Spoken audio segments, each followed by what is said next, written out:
안녕하세요.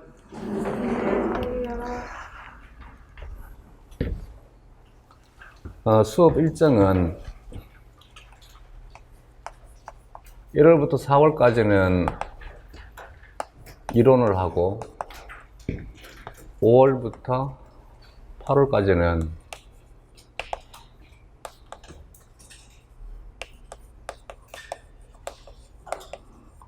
기출문제 풀이를 중심으로 수업을 하겠습니다. 기출문제에 대한 것은 우리 기출문제도 하고, 그리고 미트라든지 피트에 대한 것도 많이 관심을 가지니까 그쪽에는 문제들로 같이 풀도록 하겠습니다. 9월에서 10월까지 한 6주 정도가 나오지 싶은데, 시간이 이때는 내용학만 모의고사 형식으로 수업을 하고,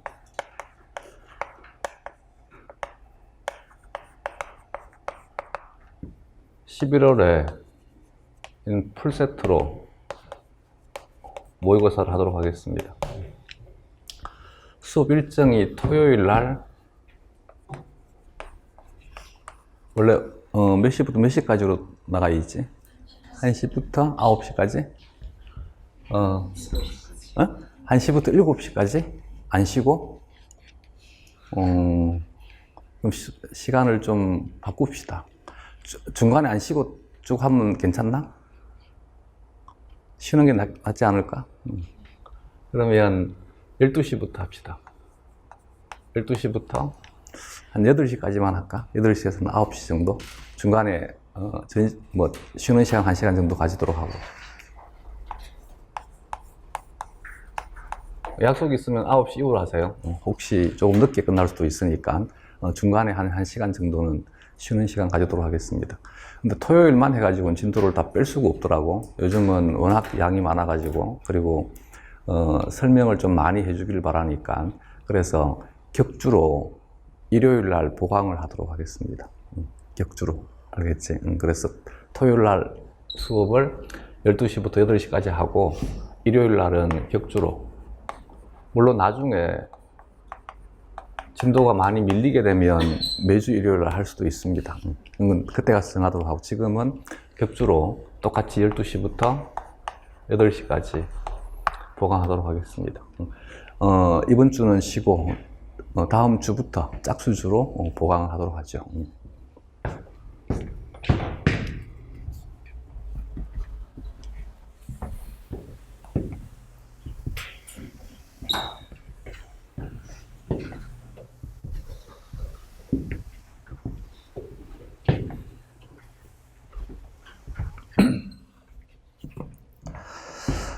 일단 서로 편해져야 되니까 1월 달은 그냥 제가 수업만 하고, 우리 2월 달부터는 스터디도 같이 하자. 계속 스터디를 했었으니까.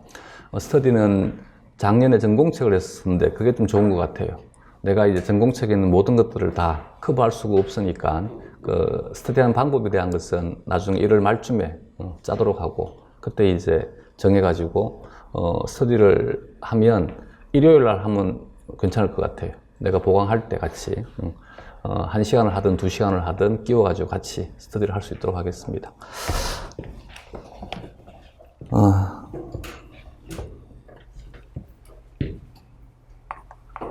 바로 이제 수업을 시작을 하죠.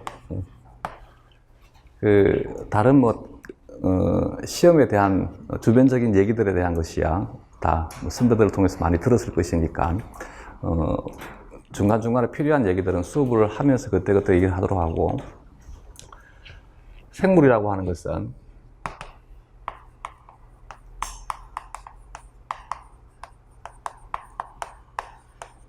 생명현상을 영위하는 것을 생물이라 하면, 생명현상을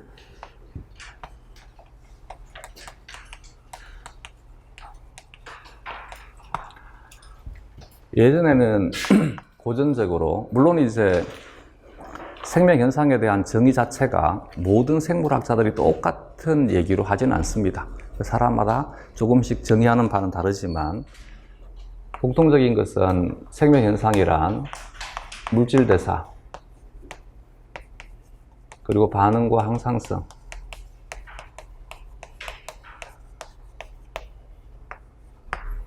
생장과 발생,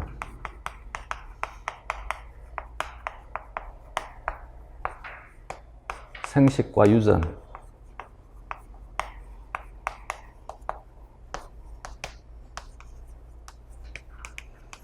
적응과 진화. 그리고 생물은 구조적으로 시스템화되어 있다. 체계화되어 있다.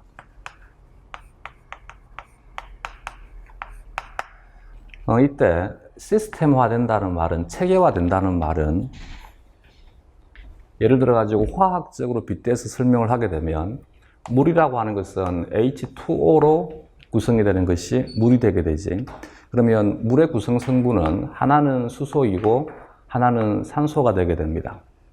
이때 원소인 수소와 원소인 산소가 만나서 물이라고 하는 분자가 되게 되면 얘는 수소가 가지고 있는 특징 더하기 산소가 가지고 있는 특징이 아니라 수소가 가지는 특징에 산소가 가지는 특징 더해서 물이 되었을 때 새로운 기능적인 어떤 능력을 가지게 됩니다. 이게 이제 시스템이 가지는 특징이 되게 돼. 그래서 예를 들어서 우리가 각 개인이 있으면 이 개인이 모여가지고 하나의 시스템을 구축한다는 말은 개인에 대한 어떤 특징만 합해진 것이 아니라 우리가 모임으로 인해 가지고 새로운 능력을 발휘할 수 있다는 얘기지. 이게 시스템화 된다는 뜻입니다. 그 시스템이라고, 그래서 이제 대부분 이걸 잘 이해를 못하니까 조직을 얘기를 하게 되면 조직은 세포들, 딱 같은 세포들이 모여가지고 조직을 만드는 거잖아. 이때 같은 세포들이 모여서 조직을 만든다는 것이 단순한 세포의 모임은 아닌 거지. 단순하게 세포만 모이게 되면 이건 조직일 수가 없는 거지. 그럼 조직이 될 수 있다는 말은 세포들이 모여가지고 세포 수준에서는 이루어질 수 없던 일들이 조직이 됨으로 인해 가지고 행해질 수 있을 때 이때 시스템이 성립하게 되는 거야. 이게 이제 체계화된다는 뜻입니다. 되겠지? 얘는 구조적인 설명인 것이고 나머지는 기능에 대한 설명인 것이지.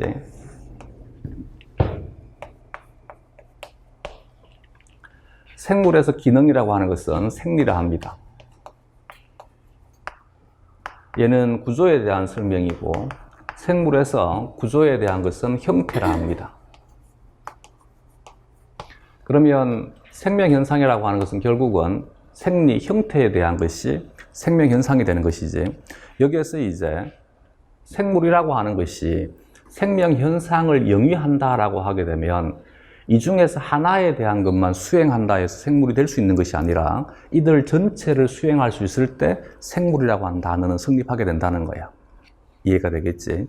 근데 이제 대부분이 수업을 교재에 있는 내용들이 서술이 되게 되면 단편적인 것들이 서술이 되니까 이 단편 하나가 생물이다라고 착각하는 것이지, 즉 물질 대사를 수행한다 해서 생물일 수 있는 것이 아니라 생물이기 위해서는 물질 대사는 필히 수행을 해야 되는 것이지, 그러나 생물은 물질 대사만 수행하는 것이 아니라 항상성에 대한 능력도 가져야만 되는 것이고 유전에 대한 기능도 가져야 되는 것이고 발생에 대한 능력도 가져야 되는 것이고 진화에 대한 능력도 가져야 되는 것이지, 이 모든 것들을 다 수행할 수 있을 때 이것이 생물이 될 수 있다가 되는 거야. 생물은 이들 중에 하나만 수행하는 것이 아니라 이들을 다 수행할 수 있을 때 이것을 생물이라 한다는 것이지. 기능에 대한 것을 연구하는 것을 생리학이라 하면 구조에 대한 것을 연구하는 것을 형태학이라 합니다. 근데 이렇게 이제 생물에 대한 것을 정의를 하니까 이 중에서 문제가 되는 것이, 얘는 문제가 될 수밖에 없어요. 발생이라고 하는 것은 하나의 세포가 개체로 변화되는 과정을 발생이라 하잖아. 근데 이 발생이라는 단어를 단세포 생물에서는 사용할 수가 없는 거지. 그러면 여기에 있는 이 생명현상에 대한, 즉 생물에 대한 정의라고 하는 것은 단세포 생물이 생물로서 인지가 되기 이전에 설정이 된 내용들이라는 얘기지. 근데 이후에 대장균이라든지 혹은 아메바와 같은 것들은 하나의 세포인데 이 하나의 세포도 생물로 보자라고 이제 생물학자들에 대한 관점이 바뀌어버리게 되는 것이지. 생물학자들에 대한 관점이 바뀌어버리니까 그러면 생명현상에 대한 정의 자체가 바뀔 수밖에 없다는 얘기야. 그래서 지금은 생명현상에 대한 것을 이렇게 장황하게 설명하지 않고 대사에 대한 능력을 갖추고 있고 유전에 대한 능력을 갖추고 있으면서 진화할 수 있는 성질을 가지고 있는, 특징을 가지고 있는 체계화된, 시스템화된 존재를 생물이라 하자. 지금은 생명 현상에 대한 것을 보다 더 간단하게 정의를 해주는 거지. 대사에 대한 능력과 유전에 대한 능력과 그리고 진화에 대한 능력을 갖추는 것을 생물이라 하자.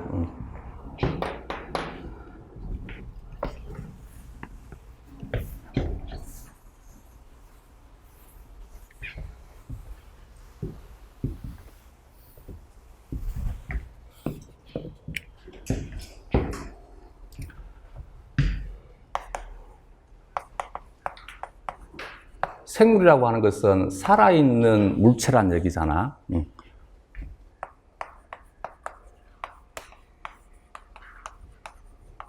그러면 살아있다라고 하는 것은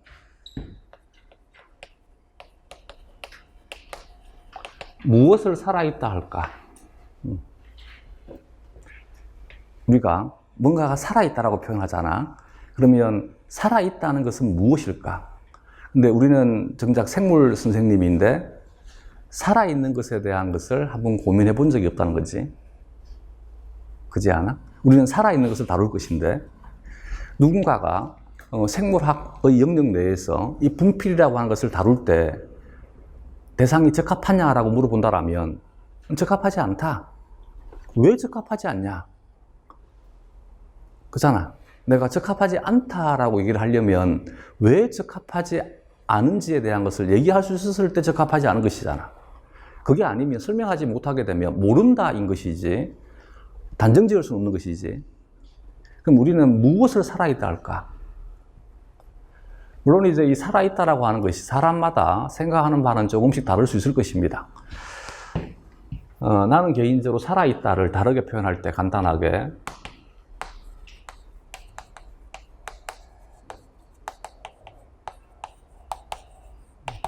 연속될 수 있다. 끊임없이 같은 것이 반복될 수 있다. 이게 살아있는 것과 살아있지 않는 것의 차이점이다. 살아있다는 것은 똑같은 일을 계속 연속적으로 수행할 수 있다. 그러면 똑같은 일을 연속적으로 수행할 수 있다라고 하는 것이 이게 이제 물리나 화학에 대해서 생물이 가지는 차이점이 되게 돼. 연속된다는 말은 결국은 원을 의미합니다. 원. 이해가 되겠어? 예를 들어서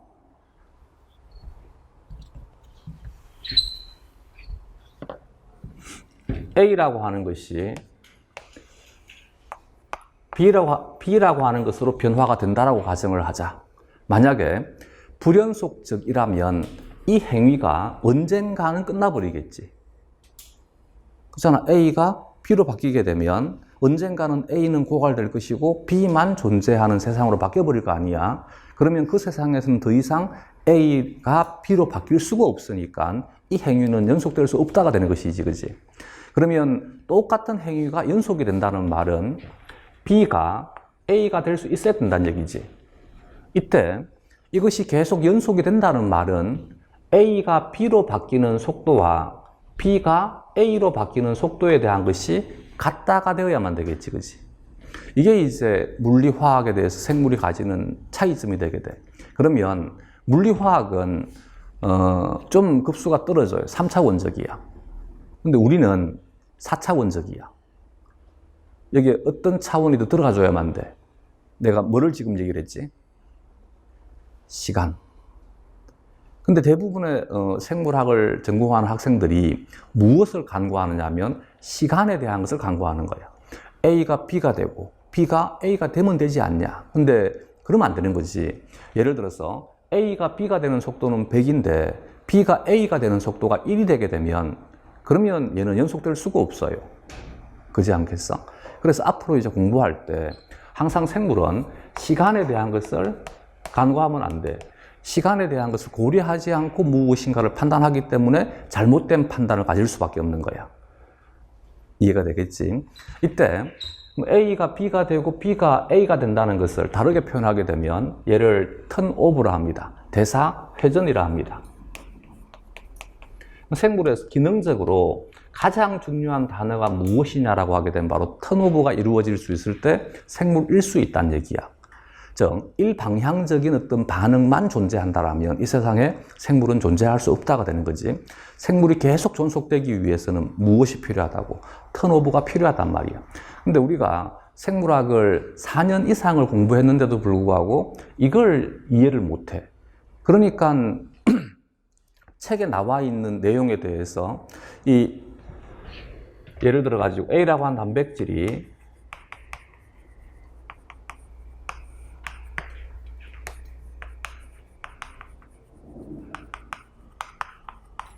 인산기를 가져. 그러면 여기에 관여하는 것을 키나제라 하잖아. 그럼 A라고 하는 단백질을 인산화시키는 키나제라고 하는 단어가 교재에 등장을 해.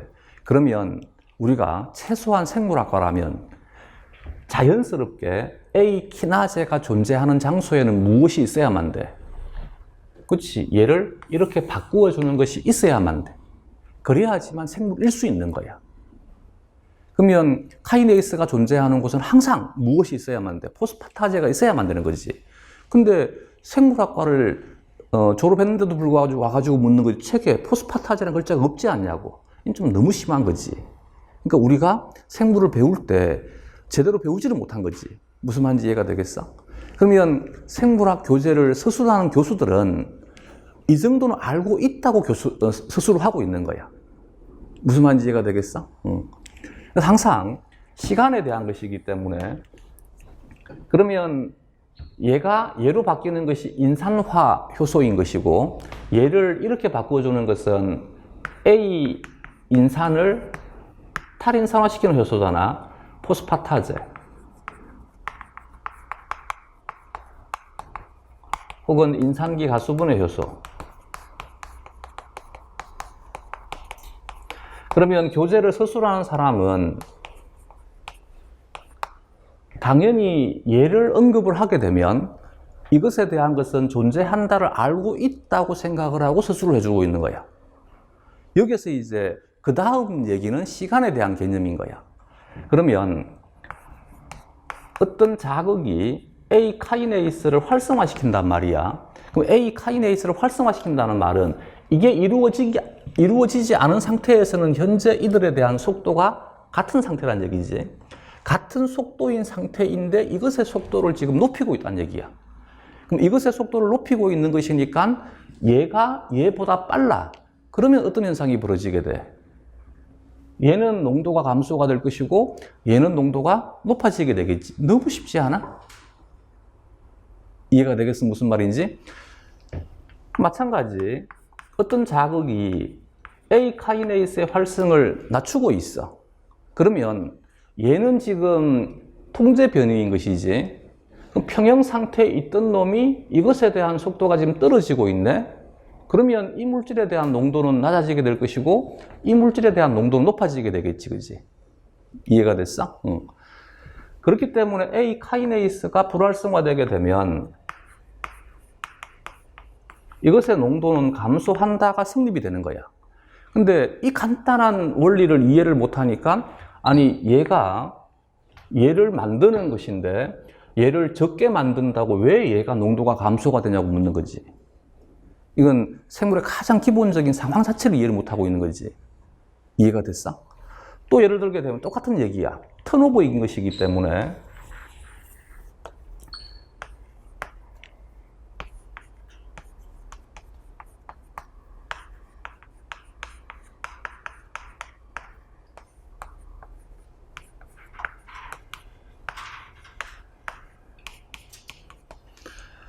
세포에 나트륨을 안쪽에서 바깥쪽으로 수송하는 것이 나트륨 칼륨 펌프잖아. 그러면 나트륨 칼륨 펌프가 존재한다는 말은 이 세포 내에 누군가는 나트륨을 지금 안쪽으로 들여오고 있다는 얘기지. 그래야지만 무엇이 이루어지게 돼? 턴오버가 이루어지는 것이지. 이해가 됐어? 마찬가지 그러면 여기에는 이 효소가 활성화된다는 말은 평형 상태에서 얘가 더 빨리 작동한다는 뜻이야. 그럼 얘가 더 빨리 작동하니까 더 많은 나트륨을 내보낸다는 얘기지. 그럼 얘를 작동하지 않는다라고 하게 돼. 물론 아예 작동이 제로가 되지는 않겠지만 이것의 활성을 낮춘다는 말은 이것의 속도가 떨어진다는 얘기야. 이것의 속도가 떨어지면 당연히 이쪽의 나트륨에 대한 농도는 뭐가 될 수밖에 없어? 높아질 수밖에 없겠지, 그렇지? 그래서 항상 우리는 턴오버가 이루어져야지만 생물을 일 수 있다는 얘기지. 그러면 우리가 다루는 영역은 생물학이기 때문에 대상은 생물로 국한되어야만 돼. 여기다 대고 아니 얘가 없을 수 있지 않냐? 그건 생물이 아닌 거지. 그런 질문 자체는 성립될 수 없는 것이지. 우리는 무생물적 상황을 가정해가지고 이렇게 될 수 있지 않냐에 대한 것은 다루지 않습니다. 우리는 뭐만 다루는 거야? 생물만 다루는 것이지. 이제 가장 기본적인 것은 이제 이해가 되겠지. 그래서 앞으로 공부를 할 때 항상 뭔가가 의문이 들게 되면 이걸 한번 떠올려봐. 아, 강치우기가 생물일 수 있는 것은 턴오버가 이루어져야 된다 하더라. 이때 턴오버에 대한 가장 중요한 것은 시간에 대한 개념이다. 시간에 대한 개념을 내가 잘못 이해하고 있는지를 한번 살펴봐. 그러면 내용에 대한 것이 보다 더 쉽게 와닿을 수 있을 것입니다.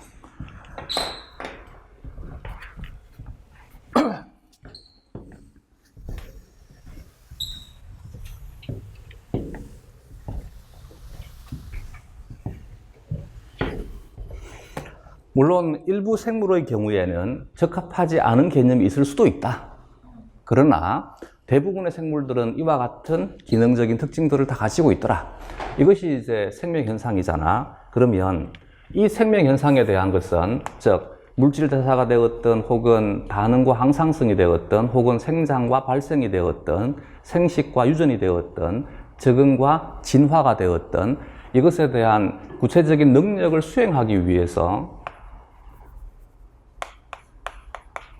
이 기능이 수행되기 위해서 필요한 가장 기본되는 물질은 뭐가 되게 돼? 단백질인 것이지, 그렇지? 단백질들이 무엇을 하고 있다는 얘기야? 생물에 대한 일들을 하게 된다는 얘기지. 그래서 앞으로 우리는 이렇게 표현하자.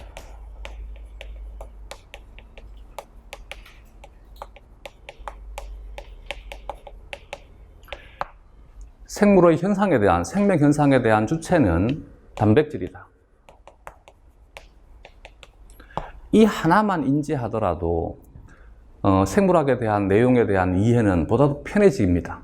예를 들어서 조금 전에 이제 발생이란 얘기를 했잖아. 아, 우리 이 뭐 하나하나에 대한 뜻을 뭐 굳이 우리는 안 해도 되겠지.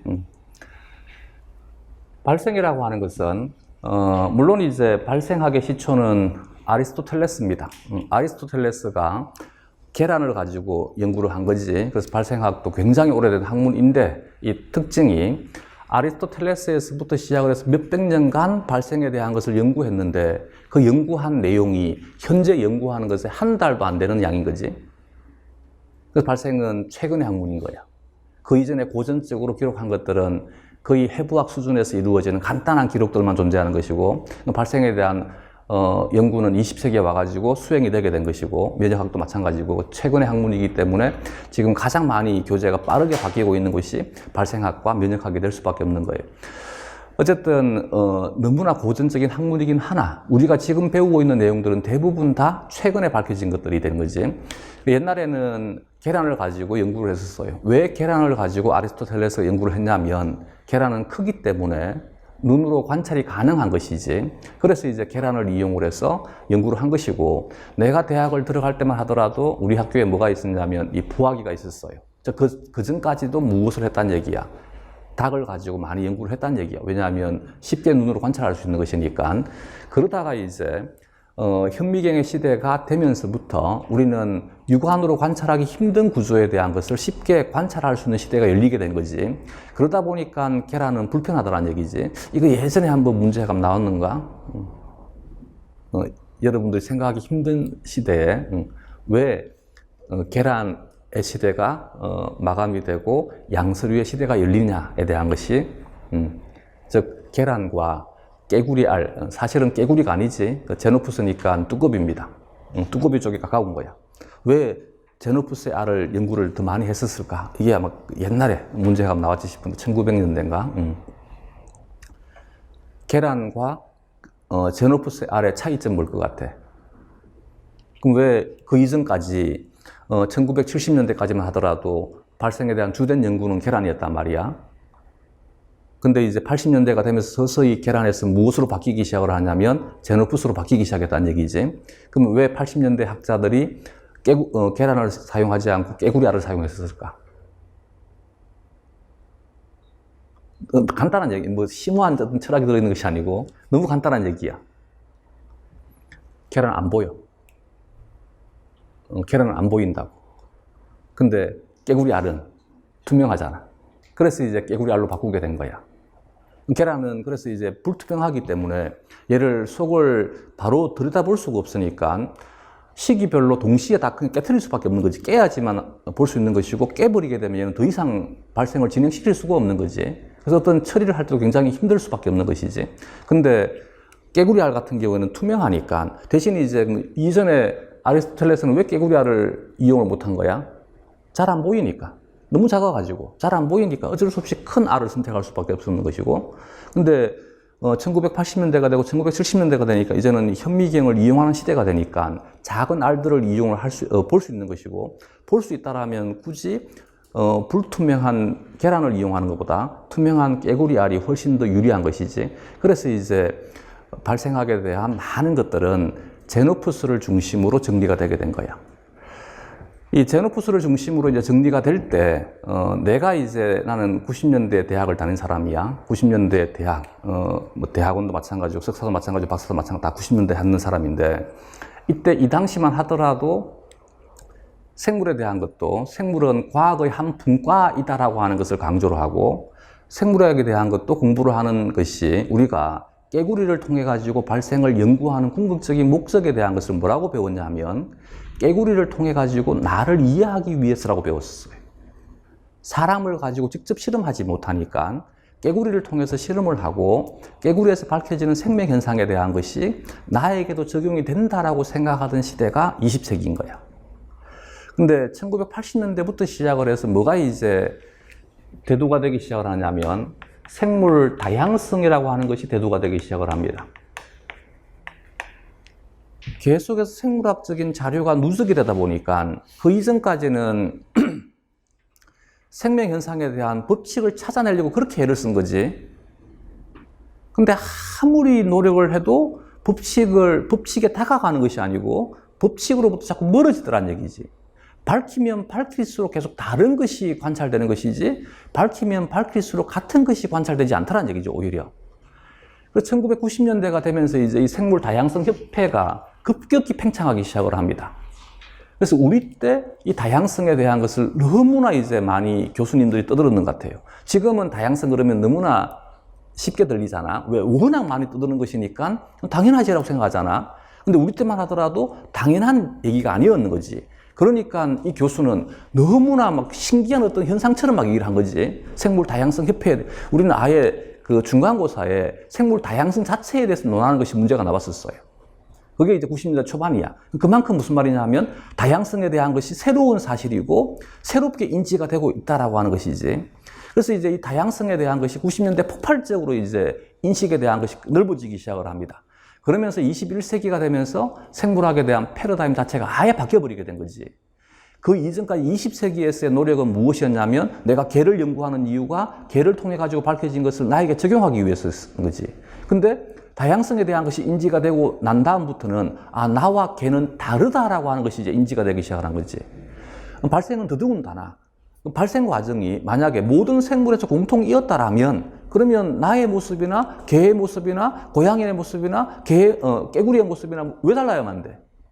다르다는 것은 우리 몸에서 일어나는 생명 현상이 다르니까 나하고 개하고 다르다는 얘기지. 실제는 지금은 다르다는 것을 다 알고 있는 것이지. 무슨 말인지 이해가 되겠지. 그래서 이제 이 다양성의 시대가 열리면서 다양하다는 말은 다르다가 되는 거지, 다르다. 그러면 20세기까지도 생물은 어쨌든 과학의 한 분과였기 때문에 생물의 문법은 물리의 문법을 따라간 거지. 왜냐하면 과학의 시작은 물리에서부터 시작이 된 것이니까. 그래서 물리의 문법은 이것과 저것을 살펴보니까 공통된 무엇인가가 있더란 얘기야. 이것을 법칙이라 한 것이고, 그래서 그들의 문법은 이것과 저것이 어떤 부분이 같더라를 본 거지. 근데 생물은 이제 21세기가 되면서 아예 문법 체계를 바꿔버린 거지. 우리는 같다를 보는 것이 아니고 다르다를 보는 것이지. 그 생물의 제1문법은 이것과 저것이 어떻게 다르다인 거야. 근데 아직도 여러분들은 교육을 받을 때 이 체제에 대한 것을 제대로 인지하지 못하던 선생들에게 교육을 받다 보니까 아직도 생물학을 바라보는 관점은 그 구시대적인 과학적인 사고가 남아있는 거지. 이때 과학이라고 하는 것은 물리화학적 사고가 남아있는 거지. 그러니까 자꾸 책을 볼 때 책은 어떻게 봐줘야만 돼? 다르다를 중심으로 봐야 되는데 와가지고 묻는 것이 뭐를 묻냐면 왜 다르냐고 묻는 거지. 우리는 다르다를 배워야 되는데 왜 다르냐라고 묻나 말은 이때 왜라고 하는 것은 이것이 아닐 것 같다라고 생각을 하니까 왜라고 묻는 거잖아. 내 말 이해가 어떤 그 반감에 대한 것이지. 반론에 대한 것을 우리는 왜란 단어를 주로 쓰는 것이지. 단순한 정말 이제 이것을 몰라가지고 why라고 한 것이 아니라 이때 why라고 하는 것은 네 말이 잘못된 것 같아에 대한 why가 돼버린 거지. 무슨 말인지 이해가 되겠어? 근데 이 책을 쓰는 사람은 이미 이제 앞서 나가는 사람들이고 이 사람들 자체는 이미 생물에 대한 것이 다양성이라는 것을 인지하는 사람들이고 그래서 이제 다르다는 것을 우리에게 알려주기 위해 가지고 이것과 저것은 달라 라고 알려주고 있는데 내가 거기다 대고 왜 달라? 그러니까 책이 눈에 들어올 수가 없는 것이지. 그러니까 그 사람들이 나에게 어떤 얘기를 하고 싶은지를 알 수가 없는 거지. 이제는 바뀌어야 됩니다. 알겠지? 생물은 다르다에 대한 것을 배우는 것이지 같다에 대한 것을 배우는 것이 아니야. 알겠지? 예를 들게 되면 멘델 유전학이다. 이름은 멘델 유전학인데 멘델 유전학에서 배우는 것은 뭐냐 그러면 이러니까 멘델의 법칙이 맞잖아를 배우는 것이 아니고 멘델의 법칙이 아니자를 배우는 거야. 무슨 말인지 이해가 되겠어? 세상이 멘델의 법칙에 의해서 돌아간다를 배우는 것이 아니고 멘델의 법칙에 의해서 돌아가지 않는 것이 더 많아를 배우는 중이라고. 우리는 다르다를 배우는 것이지 같다를 배우는 것이 아니야. 알겠지? 이게 이제 21세기의 생물학이야. 근데 아직도 그 20세기의 물리화학적인 사고가 아직도 많이 남아있는 것 같아요. 이걸 빨리 깨트려야만 돼. 책을 볼 때 항상 주된 문법은 뭐라고? 다르다. 알겠지? 이것과 저것이 어떻게 다르다인 거지. 그러면 내가 배울 때 발생이라고 하는 것을 어떻게 배우냐면 발생은 정자와 난자가 수정을 해서 수정란이 만들어지게 되면 이 수정란이 초기에 난화를 통해 가지고 2세 포기가 되고 4세 포기가 되고 8세 포기가 되고 이후에 16세 포기가 되면 얘가 상실배가 돼. 상실배는 이후에 포배가 돼. 포배는 이후에 낭배가 돼. 낭배는 이후에 기관들이 형성되기 시작을 해서 기관배가 되게 되면 가장 먼저 만들어지는 것이 신경계가 가장 먼저 만들어져. 얘를 신경배라 불러. 이렇게 이제 배운다는 말이지. 근데 지금은 이렇게 얘기를 하면 안 돼. 왜냐하면 여기에 적용되지 못하는 생물이 더 많아. 무슨 말인지 이해가 되겠어? 지금은 이 내용이 누구에서 얘기냐가 중요한 거지, 그지?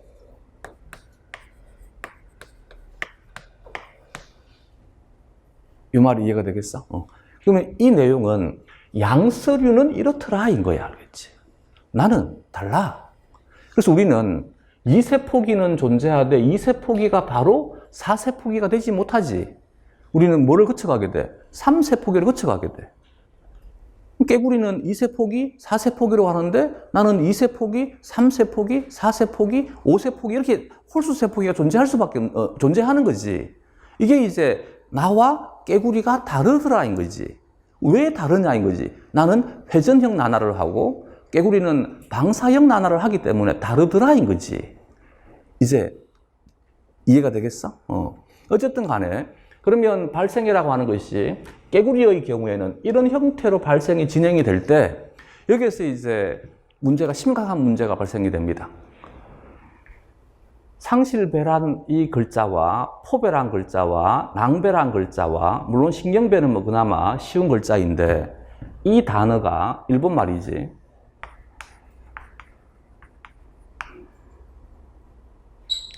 이게 이제 문제가 되는 거야. 생물은 한국에서부터 태동하는 것이 아니라 외국에서 어쨌든 영어권에서부터 먼저 태동하게 되는 것이지. 그래서 1차적인 것은 영어로 대부분 다 먼저 기록이 되게 됩니다. 이 영어로 기록이 된 것들이 다른 한국을 제외한 다른 어떤 나라도 이 영어로 기록된 것들이 그 나라라고 하게 되면 그 나라에 맞게끔 언어가 다시 새롭게 형성이 되게 됩니다. 근데 한국은 이게 없어. 우리는 영어를 그대로 쓰든지 아니면 영어를 일본어로 번역을 하게 되면 번역된 일본어를 그대로 쓰든지, 하물며 북한도 자기 나름대로 언어들을 다 바꿉니다. 근데 오직 이 나라에서만 안 합니다. 그러니까 이제 여기에 있는 이 상실배나 포배나 낭배라고 하는 단어가 일본 놈들이 들을 때는 너무나 편한 단어인 거지. 왜? 지들 말이기 때문에. 근데 우리는 우리말이 아니니까 형태는 우리말처럼 적어놨는데 그잖아. 위대한 세종대왕께 창제하신 이 기억니은 디귿 리얼로 표현되어 있는데 우리 글이 아닌 거지. 그러니까 뭐라고 느끼느냐면 이 한글로 글자가 적혀 있으니까 우리말이다라고 착각을 하니까 이 우리말인데 와닿지 않으니까 내가 뭘 모르고 있지가 돼버린 거지. 그러니까 여기에다가 너무 많은 신경을 써버리니까 와, 내가 생물을 공부를 못하는가 보다, 혹은 내가 생물을 이해를 못하는가 보다라고 착각해버리는 거지. 나는 상실배란 단어가 나에게 와닿지 않는 이유가 우리 글이 아니기 때문에 와닿지 않는 것인데, 이걸 우리 글로 인식을 한 상태에서 봐버리니까 왜 모르지가 돼버린 거지? 포배라는 글자도 마찬가지. 볼 때는 형식은 우리 글이잖아. 근데 사실은 우리말이 아닌 거거든. 포는 쌀포예요. 싼다는 뜻이 쌀포란 뜻이야. 낭은 주머니 낭이야. 좀 다르게 들리지 않아? 생물에서 가장 기본되는 단어는 당연히 세포지, 그지? 조금 이따가 내가 얘기를 다시 해줄 것인데, 생물에서 가장 기본되는 시스템의 단위가 세포가 되게 돼. 세포란 말은 수없이 들었으니까 우리 글처럼 느껴지는 것이지. 세포가 뭐야? 라고 누군가 물었을 때 답할 수 있어? 우리말 아니라는 얘기야. 이 일본말이잖아. 새는 뭐냐 그러면 우리는 적을 소자를 좋아해요. 작을 소자를 좋아한다고. 근데 쪽발이들은 소자도 쓰긴 한데 소자보다는 뭘 좋아하느냐면 새자를 좋아해요. 그럼 새는 우리 한자로 쓰면 뭐가 된다고? 소가 된다고, 소. 포는 우리도 쓰지, 그지? 쌀포야. 포를 써도 되고, 근데 포보다는 우리는 무엇에 더 많이 익숙하냐면 낭에 더 익숙해요. 얘를 그대로 한글로 하면 뭐가 되는 거지? 작은 너무 쉽지 않아? 처음에 이 땅에서 생물을 펴는 자들이 요 조그만한 노력만 해줬다라면 우리는 지금 너무나 쉽게 생물을 공부하고 있을 거란 얘기지. 근데 이 노력을 지금까지도 아무도 하고 있지 않는 거지. 그래서 우리는 너무나 생물을 어렵게 공부하는 거지. 왜 어려워? 생물이 어려운 것이 아니고 무엇이 어려운 거야? 그지? 개념이 전부 영어이거나 물론 키나제라고 하는 것은 현대에 만들어진 개념인 것은 맞아요. 카이네이션이라고 하는 단어 자체가 원래부터 1600년대 미국에 쓰는 것은 아니니까. 이해가 되겠어? 1600년대 영국에 존재했던 단어는 아니니까. 최근에 만들어진 단어인 것은 사실이야. 그러나 우리가 예를 들어 가지고 새롭게 우리는 이제 이 줄임말 자체를 아직은 표준으로 인정 안 하잖아. 근데 이것도 문제가 있는 거예요. 표준어라고 하는 것은 많이 사용하는 것이면 표준어가 되어줘야 되는 것이지, 그지? 그래서 내가, 고등학교 다닐 때가 1980년대야. 1980년대에 그때 그 말은 이 선생님이 나에게 왜 이 얘기를 하는지 난 이해가 안 갔었어요. 그때 고등학교 때 국어 선생님이 뭐를 얘기를 했냐면 표준어에 대한 강의를 하면서 옥스포드 사전이 영국의, 한국어로 따지게 되면 한국의 표준 사전이에요. 이 사전에 줄임말이 사전에 등재가 된다라고 소개를 해줬어요. 난 그때 그 말이 어떤 의미를 가지는지를 몰랐는 거지. 그러니까 외국은 줄임말 자체를 자기의 어떤 표준으로 자연스럽게 받아들이는 사람들인 거지. 근데 우리는 줄임말 자체를 표준어에서는 수용하기가 쉽지 않다는 얘기지. 근데 어쨌든 간에 이게 표준어는 아니지만 신생어인 것은 사실이잖아. 근데 이 신생어에 대해서 여러분들이 반감이 없잖아. 그지 않아? 그러면 그들이 이 신생어를 만들었다 해서 반감을 가질까? 그러지 않다는 얘기지. 그러니까 그들은 너무나 편하게 생물을 공부하는 거지. 근데 우리는 이걸 그대로 차용해가지고 이렇게 표기하니까 이걸 우리 글로 착각하는 거지. 이건 우리 글이 아니야, 알겠지? 키나제는. 이걸 가지고 또 이제 우리는 얼마나 힘들게 지금 공부하고 있냐면 얘를 이렇게 표기할까, 얘를 이렇게 표기할까. 내가 속된 말로 이지랄하고 있는 거지, 우리가. 이게 말이 되냐고. 그지 않아? 이걸 이렇게 표기하든 이렇게 표기하든 이게 뭐가 중요하냐고. 그걸 지금 그 생물학을 전공한다는 놈들 하고 있는 짓거리라고. 심각한 거지. 그지 않아? 우리 글은 물론 이것도 이제 뭐 어쩔 수 없이 처음에 우리가 만든다는 아니겠지만 인산화 요소라고 하는 단어가 있으면 이 단어를 이거보다는 이게 우리가 더 이해하기 편하지 않을까? 그러면 이 단어로 한국에 대한 것은 사용을 하는 것이 바람직하지 않을까 하는 얘기지. 근데 표기를 이렇게 하는 것이 맞을까? 이렇게 하는 것이 맞다, 그러다에 대한 개념이 아닌데도 불구하고 어느 것이 맞냐를 지금 논하고 있다는 자체가 지금 이미 우리는 뭔가 준비가 안 되어 있다는 얘기지. 이런 상황에서 우리는 지금 생물학을 공부해야 되는 거지. 그러니까 얼마나 힘드냐고. 이걸 내가 얘기하는 이유가 뭔가 지금 이 체제를 비난하기 위해서 얘기를 하는 것이 아니라 현재 우리가 현 주소가 어디냐를 알아야지만 내가 선생으로서 어떤 역할을 할 것인지에 대한 걸 생각할 수 있을 거 아니야. 한 번쯤은 생각을 해봐야 되는 문제들인 것이지, 그지? 이 얘기를 내가 왜 했냐면 대부분의 선생님들이 와가지고 질문을 할 때 이해가 되지 않는다라고 얘기하는 것이 왜 이해가 안 되느냐 하면 개념에 다 막혀가지고 이해가 안 되는 거예요.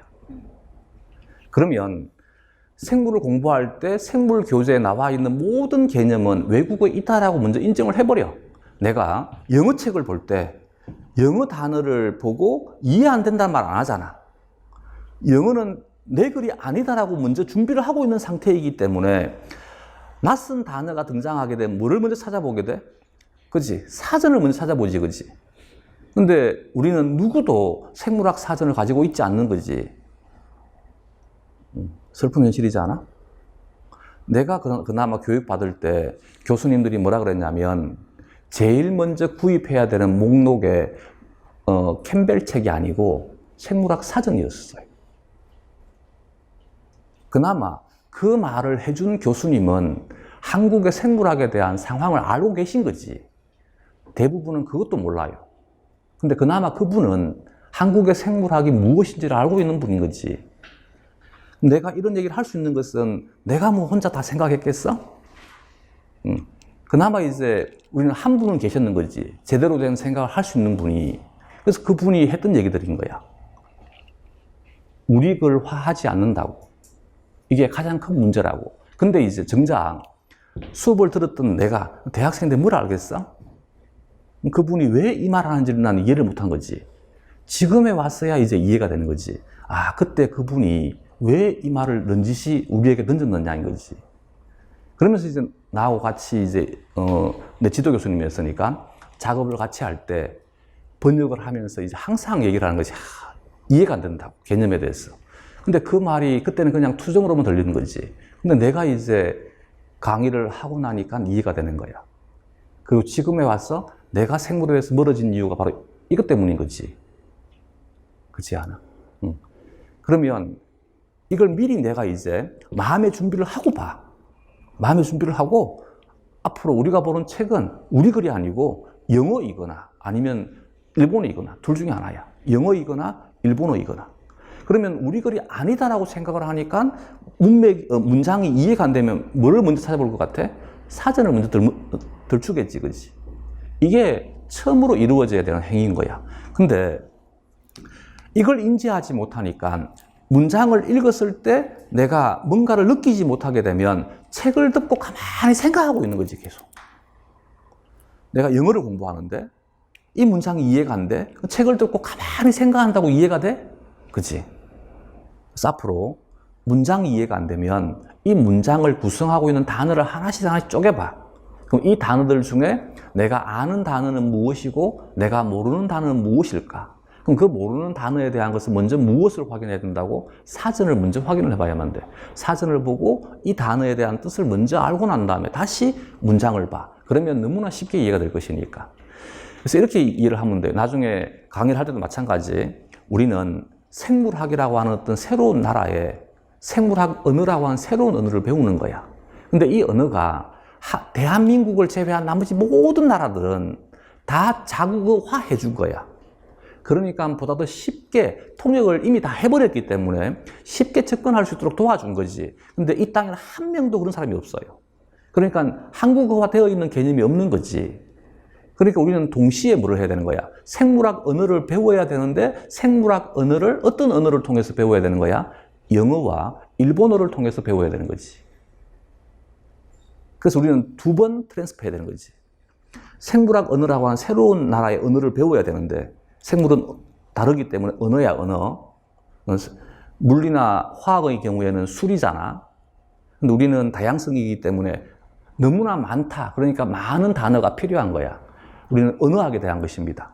그럼 왜 언어학인지는 내가 차차차 계속 설명을 할 것입니다. 우리는 언어학이야. 그 말은 생물학이라고 하는 새로운 나라에 생물학 언어라고 하는 언어가 있는데 이 언어를 우리는 배우는 중이야. 근데 이 생물학 언어를 배우는데 한국말로 배우는 것이 아니고 뭐로 배우는 거야? 영어와 일본어로 배우고 있는 거지. 이것만 이해를 하게 되면 문장에 대해서 보다 더 쉽게 다가갈 수 있을 것이라는 얘기지. 어쨌든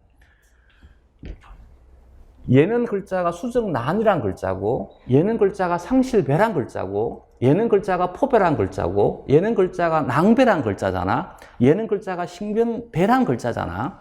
글자를 달리 했다는 말은 각각에 대한 구조와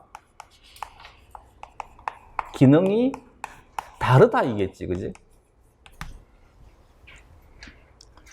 만약에 구조와 기능이 똑같아. 근데 이름을 달리해. 그럼 이상하잖아. 그럼 바람직하지 않잖아. 그지 않겠어? 그럼 내 말이 이해가 가? 물론 이제 한국의 생물학자들이 잘못하는 부분은 내가 조금 전에 얘기를 했었어요. 한국어 하지 않은 것은 그들이 잘못한 거야. 그렇다 해서 그들이 다 머리가 뭐 돌덩어리거나 아니면 나쁜 놈들이거나 아니면 지적으로 모자라 그러진 않겠지, 설마, 그지? 이해가 되겠어? 또한 이거는 한국의 생물학자들이 적었는 것이 아니라 일본 놈들이 적었는 것이고 일본 놈들은 이미 그 이전에 미국 놈들이 적었는 것을 그대로 지들 말로 바꾼 것이잖아.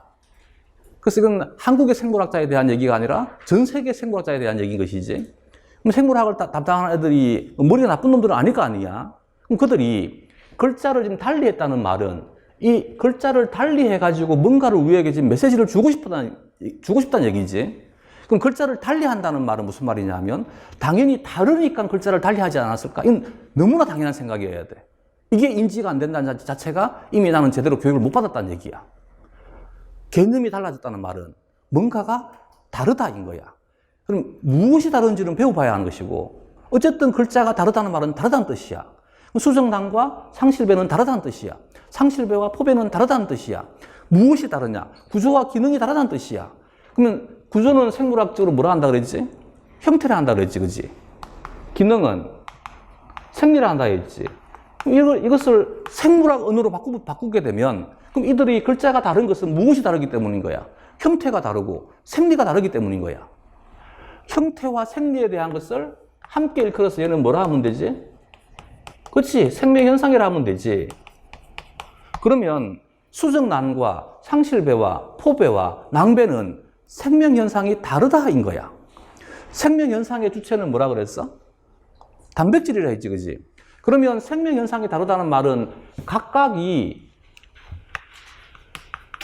가지고 있는 단백질의 목록이 다르다는 얘기야.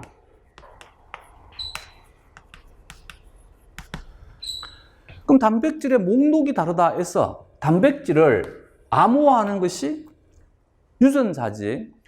유전자의 정보를 이용을 해서 단백질이 만들어지는 과정을 우리는 유전자 발현이라 한단 말이야. 그러면 단백질의 목록이 다르다는 말은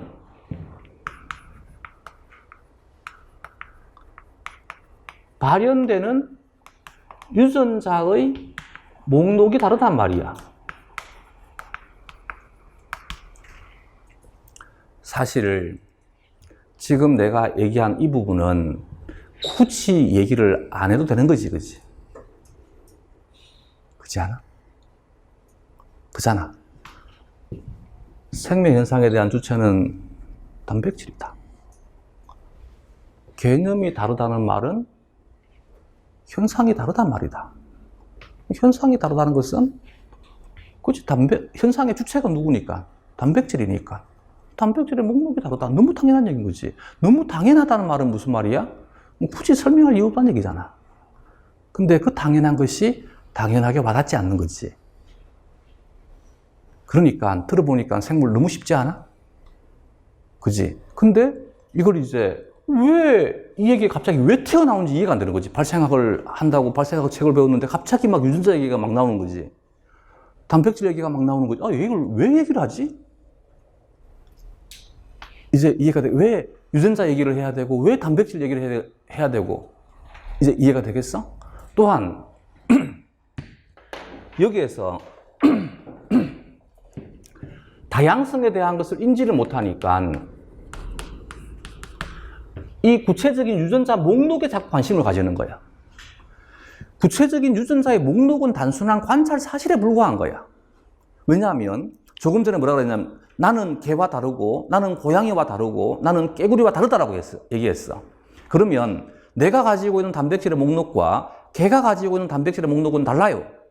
그렇기 때문에 내 몸에 존재하는 단백질의 목록은 나의 고유한 영역에 대한 것이기 때문에 이것은 추론할 수 없는 거야. 이해가 되겠어? 근데 단백질에 대한 영역을 자꾸 왜 하고 있는 거지? 그지 않아? 너무 재밌지 않아? 그렇잖아. 네가 왜 남자야? 내가 뭐라고 얘기해줘야 돼? 그렇잖아. 네가 왜 남자냐고. 나 남자인데. 네가 지금 오른손에 왜 분필을 왜 들고 있냐고 물으면 뭐 어떻게 해줄 수가 없잖아. 나 그냥 오른손잡이인데. 그렇지 않아? 나는 왼손잡이여가지고 왼손에 분필을 들고 있는데 너는 왜 오른손에 들고 있어? 똑같은 질문인 거지. 여기에 지금 무엇이 개입되고 있는 거야?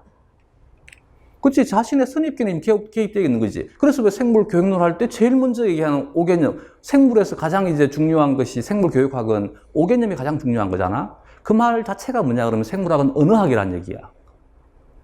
언어학이니까 5개념에 대한 것을 배우는 것이지. 수학에서 5개념 배웠어? 그잖아. 국어에서 배웠지. 그래서 국어에서 배우잖아. 이거 표준어냐 아니냐. 글자 따지는 건 국어지. 글자 따지는 것을 수학에서 안 하잖아. 뭐 이 글자가 참이냐, 이 글자가 참이냐를 안 하잖아, 우리. 그지 않아? 근데 국어니까 뭐 이렇게 적을래, 이렇게 적을래, 이건 하잖아. 국어니까. 그지 않겠어? 그러면 우리가 과학 교육론에서 5개념에 대한 것이 가장 많이 연구가 되고 가장 많이 얘기가 되고 있고 가장 많이 발달한 것이 생물학이란 말은 우리는 수리학이 아니고 뭐란 얘기야? 언어학이란 얘기야. 그럼 이 5개념을 형성하는 것의 가장 주된 원인 중에 하나가 선입견인 것이지. 즉 관념적인 추론인 것이지. 관념적인 생각인 거지. 내가 왼손으로 매일 글을 적다 보니까 쟤는 왜 오른손으로 글을 적을까인 거지. 그러면 이제 많은 부분들이 이해가 가? 뭔가를 의문을 가질 때 다르다라고 하는 것을 인지하지 못하니까 같아야 되는데 다른 글자가 나오니까 당황스러운 거지. 이해가 되겠어? 예를 들어서 이제 나는 깨구리를 통해 가지고 수정란이 상실배가 되고 상실배가 포배가 되고 포배가 낭배가 되고 낭배가 신경배가 된다고 배웠는데 와 사람의 경우에는 낭배 운동이 낭배기에 일어나는 것이 아니고 낭배 운동이 일어나야지만 포배가 돼. 다른데? 왜 달라? 그러니까 사람이지. 난 그래서 깨구리가 아닌 거잖아. 이해가 돼? 무슨 말인지?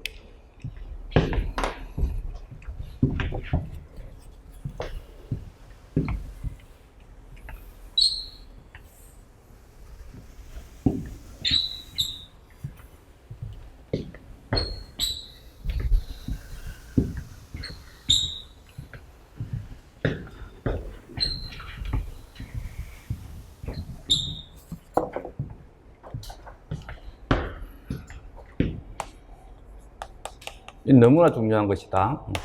생명 현상에 대한 주체는 단백질이다.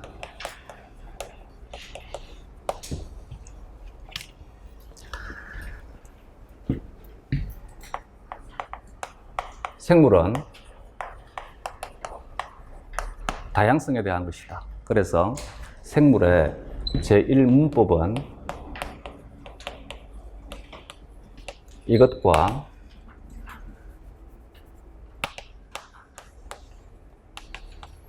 저것이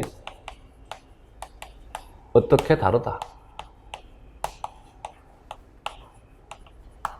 어떤 부분이 다르다. 앞으로 이제 이것에 관심을 가지자. 알겠지? 다음. 이제 다양성에 대한 또 다른 얘기를 하게 되면 다양하다. 그래서 우리는 생물에 대한 현상에 대한 것은 단순한 물리처럼 정수화하지 못합니다. 예를 들어서 우리가 인지할 수 있는 것으로 생각을 하면 형질을 떠올리면 돼. 이 형질에 대한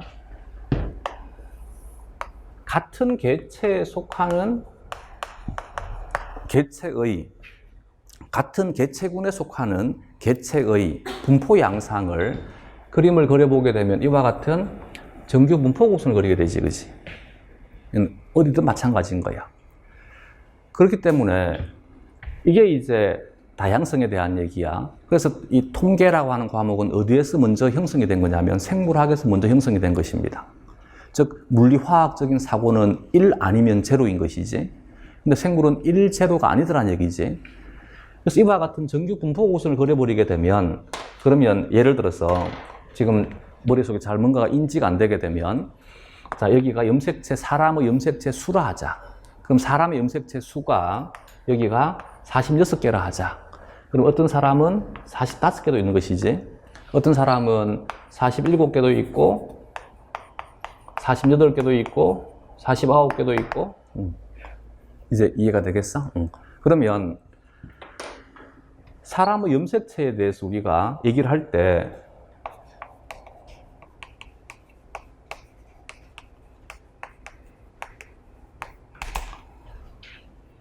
(45개이거나) (46개이거나) (47개이거나) (48개이거나) (49개이거나) (50개이거나) 이렇게 정의하지는 않더란 얘기지. 만약에 처음에 생물을 펴는 사람이 이렇게 했으면 우리는 이렇게 배웠을 것입니다. 근데 이렇게 하지 않더란 얘기는 누가 하지 않는 거야? 사람이 하지 않는 것이지 신 당신이 그렇게 하지 않는 것이 아니지, 그지? 그래서 우리가 배우는 것은 진리가 아닙니다. 우리는 뭘 배우고 있는 거야? 그치? 생물학자들의 생물학을 배우는 것이지 우리는 신께서 생각하시는 그 생물을 배우는 거 아닙니다. 알겠지? 20세기만 하더라도 학문에 대한 궁극적인 목적은 뭐라 했냐면 진리 탐구이다. 근데 지금은 21세기는 어느 학문이든 진리 탐구라고 말하지 않지, 그지? 내가 진리를 안다는 것은 너무나 오만한 것이잖아. 진리는 누구만 아시는 거야? 신 당신만 아시는 것이 진리인 것이지. 그럼 나는 진리를 찾아갈 수 있는 방법에 대해서 얘기를 하고 있는 것이지 진리 자체는 아무도 몰라. 누구도 모른다는 얘기지. 그래서 나는 배울 때 뭐라고 배웠냐면 책 속에 진리가 있다고 배웠어요. 근데 지금은 21세기는 책 속에 진리, 성경에도 진리가 없어요. 그 인간의 글자이지 신의 글자 아니잖아. 이해가 안 되나? 진리는 하나야만 돼. 진리가 하나란 말은 이 글자는 누구나 다 가라고 읽어야 된다는 얘기야. 근데 미국 놈이들 주면 못 읽는다는 얘기지. 그래서 캐톨릭은 초기에 성경에 들어있는 글자를 안 바꿨잖아. 걔네들은 미사할 때도 뭐로 하는 거야? 라틴어로 하는 것이지. 그래서 라틴어를 신의 언어로 본 거잖아. 그러니까 글자가 바뀌면 안 되는 거야. 왜? 바뀌면 무엇이 아니기 때문에, 진리가 아니기 때문에. 무슨 말인지 이해가 되겠어? 이 얘기가 이해가 돼? 그 책 속에 진리가 있는 시대가 아니야, 이제는. 그럼 책 속에 진리가 있는 시대가 아니다를 인지한다면 너무 쉬워. 우리는 신의 언어를 지금 기록하는 것이 아니기 때문에 누구의 언어를 기록하는 거야?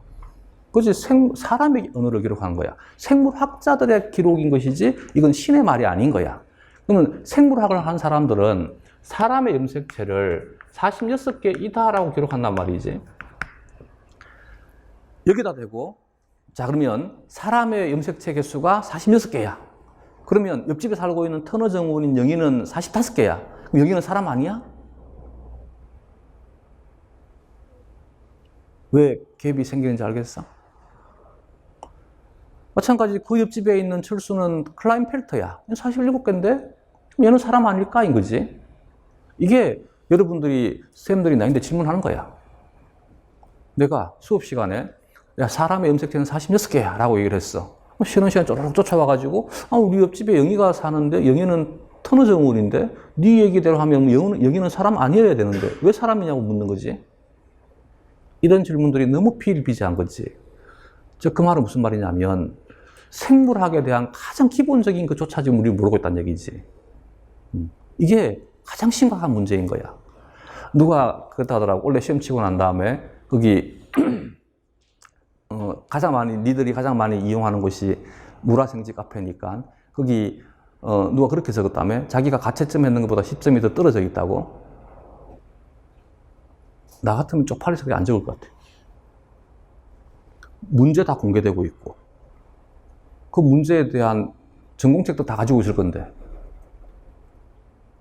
그렇지 않아? 그거 보고 채점했는데 왜 10점에 대한 갭이 생겨야만 돼? 몰라, 뭐 한 4, 5점이면 내가 그나마 이해는 해주겠는데 내가 지금 무슨 말 하는지 이해가 돼? 그렇잖아. 오픈북 테스트를 하는데도 불구하고 우리는 답을 못 적고 있다는 얘기잖아. 그러니까 지금 왜 이와 같은 심각한 상황이 벌어졌냐는 얘기지. 내가 문제가 제시가 되고 그 문제에 대한 답이 들어있는 전공책들을 다 가지고 있는데도 불구하고 정답을 못 적고 있다는 얘기잖아. 책을 읽을 수 있는 능력이 없다는 얘기잖아. 내가 왜 책을 못 읽을까인 것이지. 내가 왜 책에 대한 것을 제대로 이해를 못할까인 것이지. 이게 이제 대부분 다 그러더라고. 첫 시간 이 생물학에 대한 본질에 대한 걸 강의를 하게 되면 너무 싫어하더라고. 쟤 뭐 하지? 저거 왜 강의하지? 이게 지금 우리의 현 주소인 거야. 근데 정작 이것 때문에 그 다음에 뭔가가 문제가 생긴다는 걸 인지를 못하고 있는 거지. 생물학에 대한 본질은 가장 중요한 거, 생물이 뭐냐에 대한 것부터 시작해야 되는 거지. 근데 나는 생물에 대한 본질을 못 보고 있으니까 나중에 문제가 생겨버리는 거야. 생물은 다양성이기 때문에 이와 같은 정규 분포 곡선을 그려요. 근데 이 정규 분포 곡선에서 내가 이 그룹에 대한 성질에 대해서 얘기를 할 때 이건 어디에서 배우냐면 진화할 때 배우잖아. 개체군에 대한 성질이라고 하는 것은 보편적인 값을 개체군의 성질이라 하자라고 배우잖아. 그지? 그러면 여기에서 가장 보편적인 것을 무엇으로 보는 거야? 이것으로 보는 거야. 그러면 여기에 있는 것들은 얘는 뭐가 되지? 보편적이지 않다가 되는 것이지, 그지? 이게 보편성에 대한 것이면 얘가 비보편성에 대한 거야. 물리와 화학에 대해서 생물이 가지는 특징이 뭐냐 그러면 비보편성에 대한 비중이 너무 크다인 거지. 물리의 경우에는 비보편성에 대한 경우가 적더라인 것이지. 그래서 이들은 법칙을 주로 다루는 것이고, 그러나 법칙을 다루는데 법칙으로서는 도저히 설명하지 못하는 것들이 아예 없는 것은 아니더란 얘기지. 이 부분들은 사람이 설명할 수 없는 것들을 거기에서는 뭐라고 불러? 예외라고 하는 것이지. 이 예외라고 하는 것은 물리나 화학에서 예외라고 하는 것, 진짜 예외적인 현상인 거지. 근데 생물은 이 예외라고 하는 것이 진짜 예외적인 것이 아니고 너무나 흔한 사건인 것이지. 이게 이제 문제인 거야. 비보편성이 극단적인 어떤 예외성이 아니라 너무나 흔한 사건이 되어버리니까 배우는 사람이 혼돈스러워 버린 거지. 뭐가 보편적인지, 뭐가 비보편적인지에 대한 어떤 관점에 대해서 인식하지 않는다라면 우리는 비보편성에 너무 노출되어 있으니까 비보편성을 인지를 못하고 있는 거지. 그러다 보니까 자꾸 이제 얘기를 한 거지. 여기에서 이걸 알았다라면, 그러면 알고 있으니까 우리가 46개라고 내가 얘기했었을 때 아무도 이것에 대해 반론을 제기하지 않는다는 얘기지. 근데 비보편성에 대한 것을 몰라버리니까 와가지고 따지는 거지. 아니, 우리 옆집에 45개의 염색체를 가지는 사람도 있는데 니는 왜 46개를 하냐라고 따진다는 얘기지. 그 얘기가 이미 무엇에 대해서 얘는 지금 모르고 있다는 뜻이야. 그렇지? 얘가 비보편적인 상황인지에 대한 걸 모르고 있다는 얘기지. 우리가 뭘 모르는지 알겠어? 그러면 우리가 지금 하고 있는 건 뭐냐 그러면 지금 하고 있는 얘기가 생물학에서 보편적 가치를 가지느냐 아니면 비보편적 가치를 가지느냐에 대한 것을 얘기를 하고 있다는 얘기야. 항상 이것에 대해서 생각을 해봐봐. 내가 지금 읽고 있는 문장이 보편적인 가치를 가질 것인지 비보편적인 가치를 가질 것인지. 알겠지? 두 번째는 그렇기 때문에 무엇인가를 이론적으로 서술을 하려면 이 서술에 대한 잣대가 필요한 거야. 생물의 이론은 그래서 모델화하는 것입니다. 알겠지? 물리의 이론은 법칙화하는 것이면, 물리나 화학은 법칙을 다루는 것이면 우리는 법칙을 다룰 수가 없어. 왜냐하면 이 전체를 다 설명할 수가 없잖아.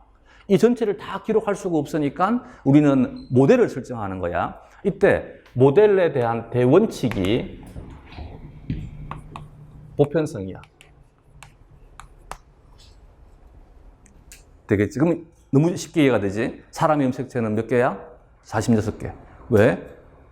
보편적인 가치를 가지니까. 가장 많은 것이 46개니까.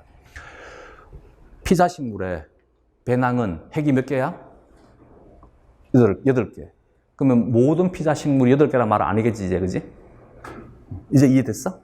피자식물의 배낭이 핵을 8개를 가진다는 것은 보편적인 가치를 가지는 것이지 모든 피자식물이 8개여야만 되는 거 아니지, 그지? 10핵성의 배낭도 있고 12핵성의 배낭도 있지. 이제 이해가 되겠어? 너무 쉽지, 그지? 그래서 우리가 기록하는 것은 전부 보편성에 대한 것을 기록하는 거야. 알겠지? 근데 예를 들게 되면 개에서 일어나는 생명현상과 사람에서 일어나는 생명현상에 대한 것을 가지고 이론을 만들 때 우리는 보통 사람에서 일어나는 것을 가지고 이론을 만든단 말이야. 그러면 사람에서 일어나는 일을 가지고 생물학적 이론을 만들게 되면 이 이론은 보편성은 아니잖아. 내 말 이해가 되겠어? 무엇인가를 얘기를 할 때 이 무엇인가에 대한 것이 꼭 보편성에 근거해서 이론화할 수 없는 것들이 너무 많다는 얘기지. 내가 가지고 있는 유전병들이 너무 많단 말이야. 이 유전병들이 너무 많은데 이 유전병에 대한 가장 보편적인 말 잘못했다. 가장 대표적인 이론적인 모델은 겸상적 혈구 빈혈증을 어떤 책이든 다 설명하잖아. 그럼 겸상적 혈구 빈혈증이 보편적인 가치를 가지는 것은 아니잖아. 그럼에도 불구하고 미스센스 뮤테이션에 의해서 일어나는 유전병에 대한 대표적인 모델은 어느 책이든 다 겸상적 혈구 빈혈증을 얘기를 한단 말이야. 그럼 얘는 이론적인 모델이 보편성이 아니고 뭐냐 그러면 인지도에 대한 거야.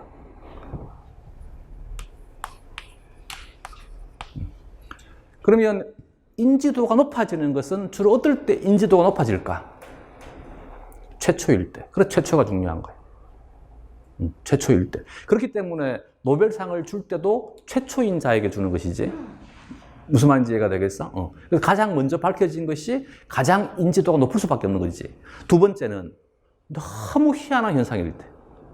예를 들게 되면 RNA 프로세싱 가공 과정은 보편적인 현상이지. 근데 RNA 에디팅 편집은 얘는 보편적이지 않지, 그지? 그럼에도 불구하고 유전자 발현 조절 기작으로서 에디팅에 대한 것은 많이 강조한단 말이야. 왜 강조할 것 같아? 와, 너무 신기하더란 얘기지. 너무 신기하더라. 이해가 되겠어? 또 예를 들게 되면 유전체 각인이다. 유전체 각인은 얘는 포유류에서만 일어나는 일이지 보편적이지 않지.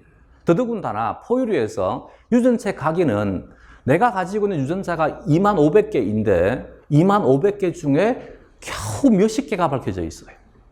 그러면 많이 밝혀져 봐야 얘가 100몇 개란 얘기야. 200개가 채 안 되게 돼. 그러면 현재까지 밝혀진 것이 0.5%밖에 되지 않아. 0.5%는 극단적인 비보편적인 거잖아. 그런데 우리는 유전체 각인을 너무나 중요한 이론으로 다루고 있다는 얘기지. 왜? 너무 신기하거든. 이게 인지도에 대한 개념인 거야. 되겠어, 이제? 다음. 이 보편성에 대한 것은 어쨌든 물리화학적인 잔재가 남아있는 것이 물론 중요하긴 합니다. 그래서 우리도 과학인 거지. 우리가 보편성을 추구하기 때문에 과학인 거야. 근데 의학이나 약학을 과학이라 하진 않잖아. 왜냐하면 의학이나 약학은 보편성을 추구하는 것이 아니고 뭐를 추구하는 거야? 비보편성을 추구하는 것이지. 그래서 의학에는 규칙이 없습니다. 규칙대로 하게 되면 의료사고 나게 되고 돌팔이가 되는 거야. 그래서 의학에서는 케이스에 대한 걔네들은 어떤 이론에 대한 걸 얘기할 때 케이스 발표라고 얘기를 한 거야. 이 케이스는 이렇다는 얘기야. 그렇기 때문에 어떤 하나의 증상에 대해서 병에 대한 원인은 여러 가지가 있을 수 있다는 얘기지. 근데 이걸 두고 이런 증상이 나오게 되면 무조건 이렇게 해야 돼. 이 매뉴얼대로 하게 되면 사람 죽여버리는 것이지. 보편적인 가치는 충수돌기가 오른쪽에 있는데 어떤 사람은 왼쪽에 있는 사람이 있다는 얘기지. 나는 오른쪽에 있다고 배워가지고 나는 무조건 오른쪽만 절개해서 잘라낼래. 그러면 사고 나는 거지. 이게 의학인 거야. 그래서 의학과 약학은 과학이 아닌 거야. 왜냐하면 얘네들은 뭐를 추구하는 것이기 때문에 비보편적인 것을 추구하는 것이기 때문에 이 비보편적인 것들을 무엇으로 바꾸고자 노력하는 것이 의학이야. 비보편적인 것을 보편적인 것으로 바꾸려고 노력하는 것이지. 이 사람 자체가 지금 비보편적이니까 보편적인 형태로 의학적인 기술과 약학적인 기술을 이용을 해서 도와주려고 하는 것이 의학인 것이지, 그지? 그래서 우리하고는 차이가 있는 거야. 어쨌든 그렇기 때문에 우리가 보편성에 대한 것을 강조하는 것이기 때문에 우리도 무엇이 될 수 있다는 얘기야. 과학이 될 수 있다는 얘기야. 농학은 과학이라 하지 않잖아. 농학도 뭐를 다루니까? 비보편성을 다루니까. 그래서 이제 한 사례가 내가 3학년, 요즘도 3학년 교과가 식물생리학인가? 식물생리학 3학년 때 배워? 3학년 때 우리 식물생리학 교수님이, 교환 교수로 가가지고, 농대 농학과에 생리학 교수님이 이제 와서 수업을 하셨어요. 했는데 그분이 수업한 것은 식물생리학을 수업한 것이 아니고 작물생리학을 수업을 한 거야. 그래서 내가 3학년 때 배웠던 그 식물생리학이 지금의 내 식물생리학을 공부할 때 너무 큰 방해가 되고 있어요. 그때 가지고 있던 내용들이 전부 오개념인 거지. 식물생리학을 배워야 되는데 우리는 자연상태 식물에 대한 얘기를 다뤄야 되는데 작물생리학을 배웠으니까 작물 자체는 뭐지? 극단적인 인위선택을 통해 가지고 비보편화시킨 것이 작물들이잖아. 그래서 이 작물에서 이루어지는 호르몬의 작용에 대한 것은 실제 식물들하고는 굉장히 큰 차이가 있는 것들이지. 반대인 것들이 너무 많아요. 이해가 되겠어? 그러니까 이것을 착각하게 되면 얼마만큼 큰 일이 벌어지는지. 또 예를 들게 되면 사람의 염색체가 처음으로 핵형이 분석이 된 것이 미국의 1930년대에 분석이 되게 돼요. 이때 사람의 염색체가 몇 개인 줄 알아? 47개예요. 이게 사이언스인가 네이처인가 가장 유명한 학술지에 실리게 돼요. 그 전 세계 교과서에 사람 염색체는 47개다. 와, 우리는 대단한 발견을 했다 이거지. 근데 이 논문 하나 때문에 20년 동안 수없이 많은 유전학자들이 고생합니다. 아무리 찾아봐도 염색체 하나가 없는 거야. 그래서 20년 동안 핵형 분석을 수없이 했겠지. 아무리 찾아도 이 하나를 찾을 수가 없는 거야. 그래서 1950년대 내용을 바꿉니다. 47개가 아니라 46개이다라고 바꿉니다. 근데 76학번인가 77학번인가 우리나라에서 대입 시험에 사람의 염색체 개수가 문제가 나왔어요. 정답이 뭐였는 줄 알아? 47개예요. 왜 47개였겠어? 그럼 50년대에 46개라고 하는 것은 이미 밝혀졌는데도 불구하고 76년도, 77년도에 한국의 대학 입시 시험에 사람의 염색체 개수가 47개가 왜 정답이었겠어? 그렇지, 고등학교 교과서에 47개가 나와 있으니까. 이게 교육 과정인 거야. 이해가 됐어? 무슨 말인지? 우리가 하고 있는 교육 과정을 하고 있는 거야. 그럼 교육 과정은 현재 밝혀져 있는 모든 것들을 다 반영할 수가 없어요. 물론 이제 우리는 대학 교육 과정이기 때문에 대학 교육 과정은 어떤 책에 47개라고 적혀 있다 해서 47개가 참이 아니면 참이 아닌 거야. 대학이기 때문에. 근데 중등 교과 과정에서는 그게 안 되잖아. 중도 교과 과정은 나라에서 정해준 교과 과정을 벗어날 수가 없는 것이잖아. 이게 지금 우리가 해야 될 일이라고. 그렇기 때문에 너무 그렇게 진실에 목매달지 말자 알겠지.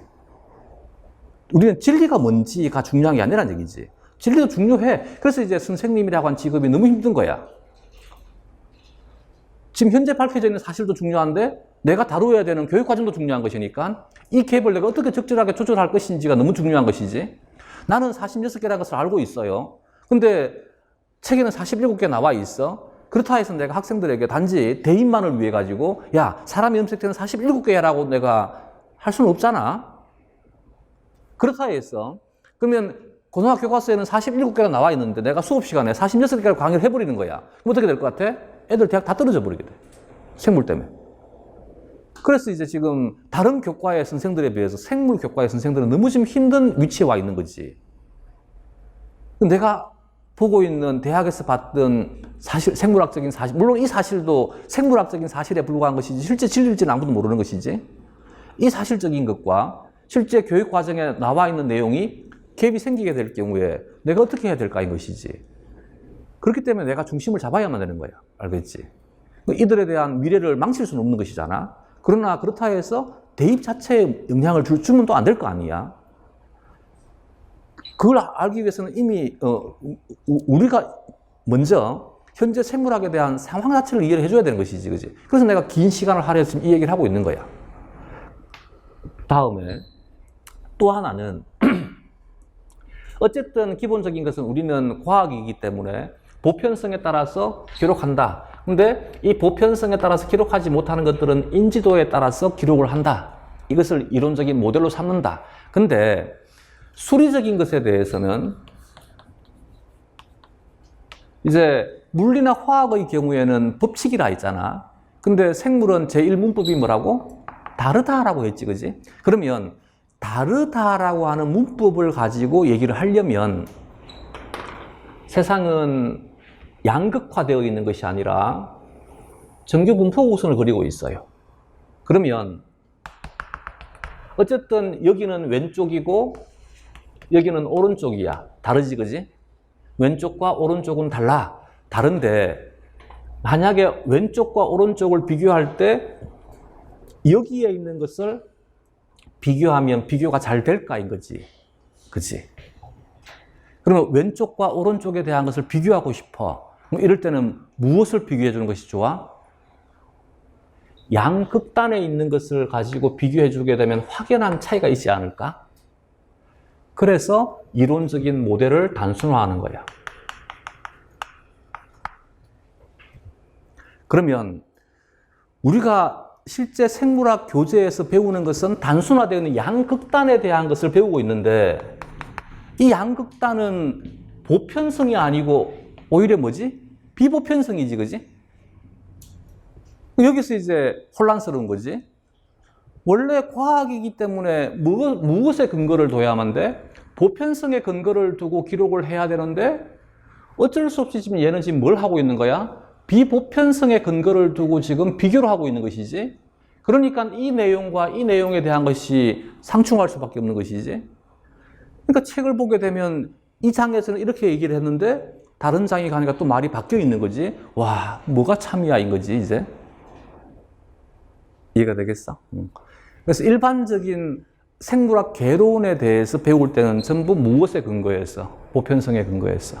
그러나 무엇인가를 비교하는 수리적인 것에 대한 것은 전부 무엇에 근거해서? 단순성에 근거해서. 알겠지?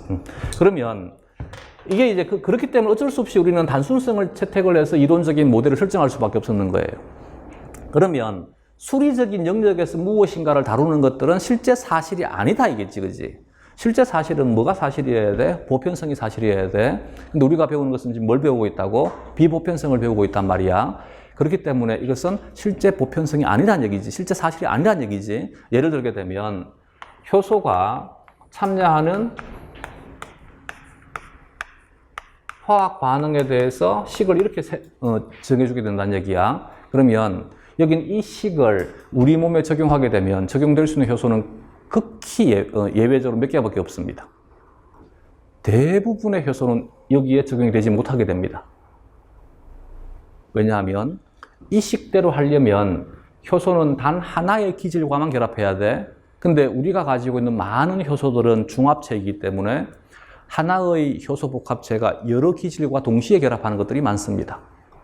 두 번째, 여기는 이 반응은 가역 반응이어야 되고 여기는 이 반응은 비가역 반응이어야 되지. 근데 우리 몸에 존재하는 많은 효소들은 비가역 반응이 아니고 가역 반응이지. 이제 이해가 됐어? 그래서 또한 여기는 이 효소는 하나의 기질과만 한 종류의 기질과만 결합해야 되고 하나의 기질은 한 종류의 효소와만 결합을 해야 되지, 그지? 근데 우리는 실제 아니지, 그지? 그래서 우리가 배우고 있는 것은 그냥 이론적인 단순성에 의한 모델을 배우는 것이지 내 몸에 있는 실제 사실을 배우는 것이 아니야. 이걸 자꾸 광고하더라고. 그러면 얘는 단순화시켰을 때 이렇다인 것이고 이것을 이용을 해서 우리 몸에서 일어나는 것에 대한 것을 이해하는 것이지 이해에 대한 수단이 되는 것이지 우리 몸에 있는 그대로가 아니란 얘기지. 또 하나가 뭐냐 그러면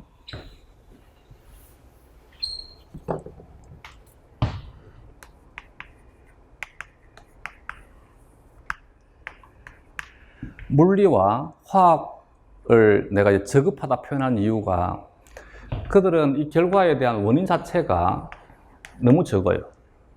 근데 우리는 이 하나의 결과에 대한 원인이 너무 많아. 하나의 결과에 대해서 관여하는 원인들이 너무 많은데 어떤 문제가 생기느냐 하면 생물은 현재 이제 막 걸음마를 뗀 상태이기 때문에 현재 이 결과에 관여하는 모든 원인들을 다 알지 못하는 경우가 너무 허다해. 그렇기 때문에 생물학자들은 뭐라고 생각하느냐 하면 현재까지 이만큼 밝혀져 있다라고 생각을 하지 이것이 전부이다라고는 생각하지 않는다는 얘기지. 이게 20세기와 21세기의 차이점인 거야. 20세기는 이게 전부다라고 생각을 한 거, 자만한 거지. 근데 알면 알수록 양파처럼 계속 껍질이 또 나오는 거지. 그러니까 지금 21세기 생물학자들은 누구도 그렇게 자만하지 않는다는 얘기야. 그러면 현재까지는 이것만 밝혀져 있는 것이고 언제 또 더 밝혀질지는 모른다는 얘기야. 따라서 이 결과에 대한 것을 실제 모든 원인을 가지고 설명할 수가 없어요. 그러니까 어쩔 수 없이 얘도 마찬가지 단순성에 근거해서 뭐를 설정하느냐 하면 모델을 설정할 수밖에 없는 거야. 현재까지 밝혀져 있는 것 중에 가장 잘 밝혀져 있는 것을 가지고 하나의 모델로 설명을 하고 있는 거야. 그러면 이걸 이제 우리는 인과로 지금 배우고 있는 중이란 말이야. 원인과 결과에 대한 관계로 배운다는 얘기야. 근데 이 결과가 도출되기 위해서는 모든 원인들을 함께 고려해야지만 완전하게 이해가 되겠지. 근데 우리는 하나의 모델화되어 있는 원인만 가지고 결과를 얘기하니까 당연히 이해가 안 될 수밖에 없겠지. 이론적인 과정을 모르니까 자꾸 이해가 안 된다고 얘기를 하는 거지. 이해를 할 필요가 없는 거지. 무슨 말인지 이해가 되겠어? 우리는 이 결과에 대한 하나의 원인을 배우고 있는 중인 것이지 이 원인에 의해서만 결과가 나온다를 배우는 것은 아닌 것이지. 이거지. 사람은 동물이다.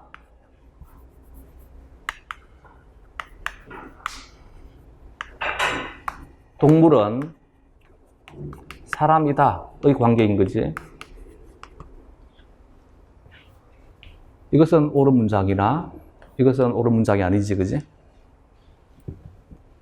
그래서 이 명제에 대해서 약하면 생물이 너무 힘들 수밖에 없어요. 즉, 이 원인 자체만 가지고 결과가 야기되지는 않지만 이 원인 하나가 없으면 결과는 나오지는 않는 거예요. 이해됐어? 예를 들어서 조면소포체는 리보좀과 결합할 수 있어요. 활면소포체는 리보좀과 결합할 수 없어요. 이때 활면소포체가 리보좀과 결합하지 못하는 이유 중에 하나가 SRP 수용체가 없어요. 그럼 SRP 수용체라고 하는 변인 하나만 없어도 결합할 수 없다는 얘기야. 그래서 이제 조면소포체는 뭐라고 표현하는 거야? SRP 수용체를 가지고 있으니까 리보좀과 결합한다라고 얘기를 하는데 SRP 수용체만 가지고 실제 결합을 다 설명할 수가 없어요. 내가 무슨 말인지 이해가 되겠어? 우리가 하고 있는 것은 여러 변인들 중에 하나를 지금 배우는 중인 것이지 이것과 이것이 이퀄이 아니란 얘기야. 또 예를 들게 되면 생물은 하나의 원인이 하나의 결과에만 영향을 주는 것이 아니라 여러 결과에 영향을 주고 있어요. 즉 인터랙션이 너무 심하게 이루어지고 있는 거야. 이것도 마찬가지겠지, 그렇지?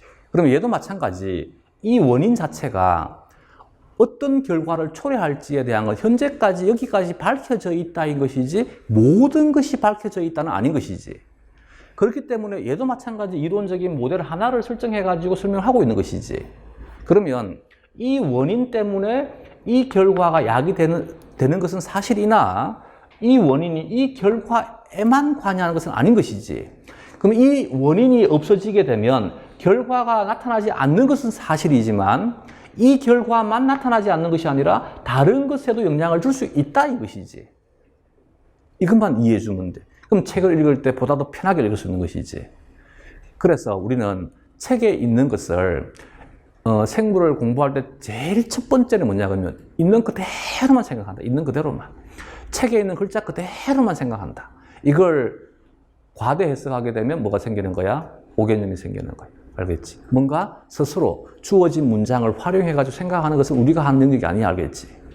이것은 생물학적 지식이 충분하게 쌓였을 때 할 수 있는 것이지 지금 당장 할 수 있는 것이 아닙니다. 근데 대부분이 뭐냐 그러면 이걸 가지고 과대 해석을 하기 때문에 문제가 생기는 거야. 예를 들게 되면 내가 받았던 질문 중에 하나, 내가 수업 시간에 뭐라 그랬냐면 고래나 물개의 경우에는 우리보다 미오글로빈이 훨씬 많다라고 설명을 했어요. 근데 한 선생이 그 다음 주에 와가지고 질문을 하는 거지. 왜 고래는 사람보다 헤모글로빈이 적냐고 묻는 거야? 내가 아니 그 누가 말했냐고? 그러니까 아니, 선생님이 말했지 않냐고 그러더라고. 내가 언제 말했냐고? 네 필기 가져와 보라고. 그러니까 필기를 보여주면서 말했지 않냐고. 근데 보니까 네가 한번 다시 한번 읽어보라고. 그럼 고래는 미오글로빈이 많다라고 적혀 있다고. 내가 언제 헤모글로빈이 적다고 얘기를 했냐고. 이해가 되겠어? 미오글로빈이 많다라고 하니까 이제 어쨌든 우리는 이제 뭐 다 20대 중반 후반이잖아. 그리고 많으면 30대고 이 시간 동안 많은 학습을 해온 거지. 이게 내 몸의 습관이 배어버리고 또한 그러다 보니까 많은 학습을 해오니까 이 무의식 속에서 얘는 능력이 너무나 뛰어납니다. 무의식 속에서 많은 연산들이 이루어져 버린다는 얘기야. 나는 제대로 배운 적은 없지만 어쨌든 생물학과를 다니는 4년 동안에 무엇을 인지하게 되느냐 하면 이것과 저것이 다르다, 즉 비교하고 있다는 것은 인지할 수밖에 없는 거예요. 왜냐면 우리가 본 책이 한두 책이야. 그러니까 나는 인지를 못했는데 내 머리는 인지하고 있는 거야. 비교하고 있다는 걸 알고 있는 거야. 그러면 미오글로빈이 많다라고 하니까 비교 대상에 대한 것을 어떻게 한 거야? 지 마음대로 설정해버린 거지. 미오글로빈이 많다. 무엇보다 많다. 헤모글로빈보다 많다라고 인지하게 된 거지. 그러니까 미오글로빈이 많아지니까 헤모글로빈은 적다라고 인지를 한 거지. 이해가 되겠어? 근데 그 문장에서 고래가 미오글로빈을 많이 가지고 있다에서는 미오글로빈이 헤모글로빈보다 많다는 뜻이 아니라 고래의 미오글로빈이 사람의 미오글로빈보다 함량 비율이 높다인 것이지, 그지? 무슨 말인지 이해가 되겠어? 고래는 부피당, 체중당, 헤모글로빈도 우리보다 더 많이 가지고 있지. 미오글로빈도 많고 헤모글로빈도 많이 가지고 있어요. 미오글로빈을 많이 가진다 해서 무조건 헤모글로빈을 적게 가져야 되는 거 아니야. 이제 이걸 분자적으로 얘기를 하게 되면 내가 뭐라고 얘기를 했냐면 초고온균의 경우에는 단백질이 특징이 얘는 소수성 아미노산을 많이 가지고 있어요. 왜 소수성 아미노산을 많이 가지는 것이 장점이 되느냐 하면 열에 대한 안정성을 높여주느냐 하면 소수성이라고 하는 것은 물에 대해서 배척당하는 성질이 소수성이잖아. 그러면 소수성에 대한 성질은 물의 활성이 강해지면 강해질수록 소수성에 대한 성질은 더 강해질 수밖에 없지. 왜냐하면 물의 활성이 강하다는 얘기는 더 강력하게 반발해버릴 것이기 때문에. 그래서 온도가 높아지게 되면 온도는 뭐지? 이는 사람이 만든 추상적인 개념이잖아. 온도라고 하는 것은 열량인 거지, 열량. 그러면 온도가 높아진다는 말은 입자들의 동력학의 에너지가 커지고 있다는 얘기야. 그 말은 이 물 입자에 대한 활성도가 커지고 있다는 얘기야. 그 물 입자에 대한 활성도가 커지니까 소수성에 대한 성질은 더 강해지게 되는 것이지. 그래서 소수성 아미노산들을 더 많이 가지고 있다는 거야. 그러면 이 소수성 아미노산들을 많이 가지게 되면 고온에서의 열 안정성이 증가된다라고 했었을 때 이 말이 소수성 아미노산을 많이 가지는 것이 저온일 때보다 고온일 때 안정하다는 말은 아니지, 그지?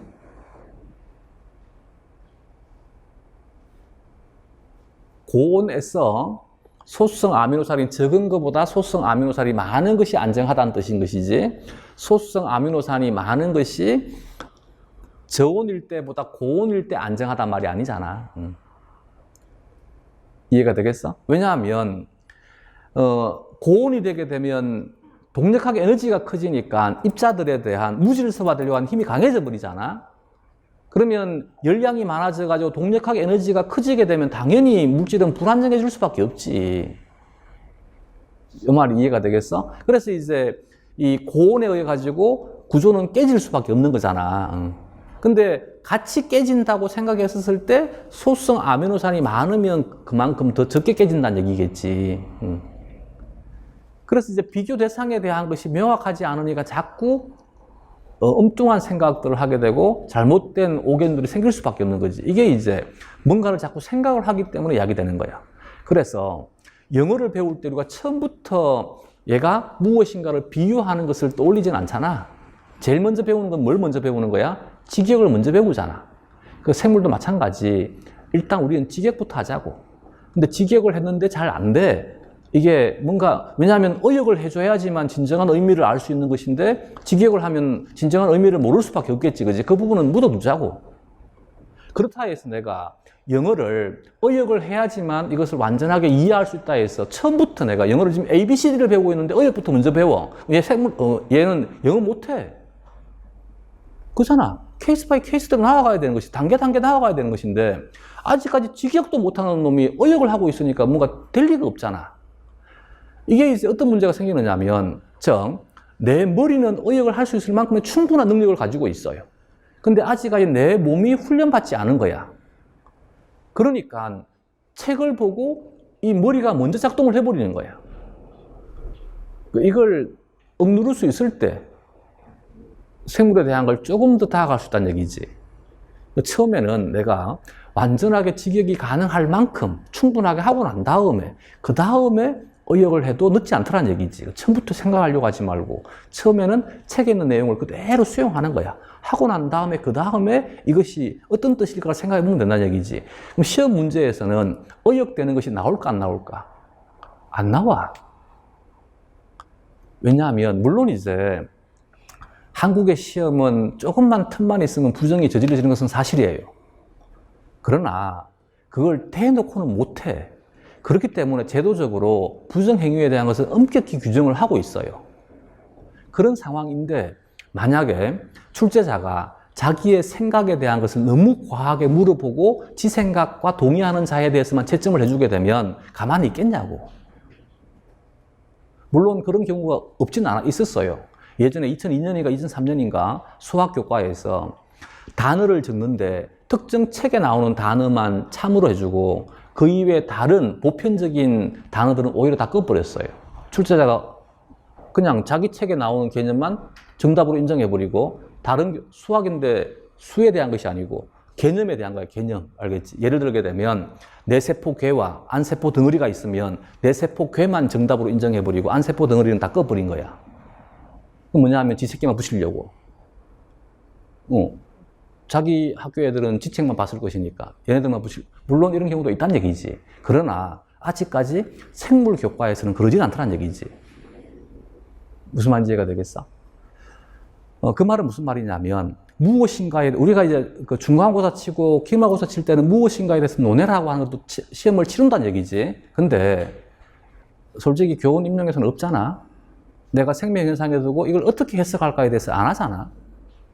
그걸 하게 되면 문제가 생길 수밖에 없지. 그 출제자에 대한 생각과 같은 생각이 무조건 참이다라고 할 수 없는 것이기 때문에 그렇다 해서 내가 출제자가 누구인지도 모르는 상태에서 제가 어떤 생각할지 어떻게 알아? 그건 너무나 다분히 부정이 심각하게 지금 개입되고 있는 상황이기 때문에 인정할 수가 없는 것이지. 그렇기 때문에 우리는 굳이 의역을 하지 않더라도 문제를 풀 때는 전혀 하자가 없다는 얘기지. 근데 왜 그렇게 의욕에 그렇게 목매는지 이해가 안 돼요. 하지 말자 알겠지. 그리고 더더군다나 아까 내가 사례를 들었잖아. 우리는 중등 교과 과정을 다뤄야 되는 자이기 때문에 중등 교과 과정에서는 의욕 자체가 없어요. 책에 나와 있는 그대로 문제가 나온다니까. 그래서 수능 공부할 때 생물은 쉽잖아. 책에 있는 것만 그대로 하면 되는 것이니까. 그렇지 않아? 이걸 뭐 변형시켜가지고 이럴 때 저럴 때 안 하잖아. 근데 대부분의 질문들은 이럴 때는 어떻게 해요? 저럴 때는 어떻게 해요? 자기가 막 예제를 만드는 거지. 책에도 없는 내용을. 생물은 책에 없는 내용은 다루면 안 돼. 그래서 내가 볼 때 동물 생리학 책하고 지금 동물 생리학 책은 문법이 달라요. 내가 봤을 때 동물 생리학 책은 그나마 아직은 우리가 과학의 한 분과였기 때문에 어떤 관찰된 사실을 가지고 무엇인가를 추론했어요. 그래서 문장이 다 어떻게 서술이 되었냐면 이럴 것이다, 저럴 것이다, 아마도 이럴 것이다, 아마도 저럴 것이다. 이게 우리가 보던 1900년대 생리학 책이야. 지금은 어떤 책에도 그렇게 기술되어 있는 거 없지, 그지? 무엇이다라고만 나와 있지. 즉 21세기 생물학은 관찰한 바만 얘기를 해야 되는 거야. 관찰한 바 이외에 대한 것은 기록하면 안 되는 거지. 또한 관찰한 바에 대해서 물론 저자가 자신의 생각을 추가하긴 하되 그 추가되는 내용이 많으면 위험하다는 얘기지. 왜냐하면 그 추가되는 내용들이 많았기 때문에 이것을 교정하는 데 걸리는 시간이 더 많이 걸리더라는 얘기지.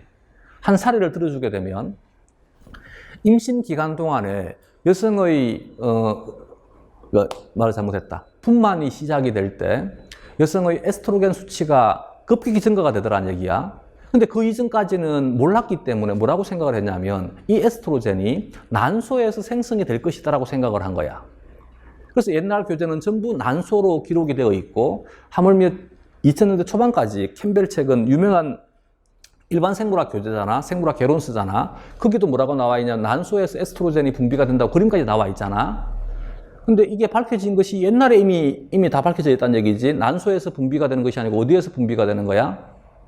태반에서 분비가 되는 거지. 이해가 돼? 즉 혈액에서 검출한 에스트로겐만 가지고 뭐를 추론해버린 거야? 난소라고 추론해버린 것이지, 그지? 그러니까 관찰되지 않은 것을 가지고 추론해버리니까 문제가 생겨버리더라는 얘기야.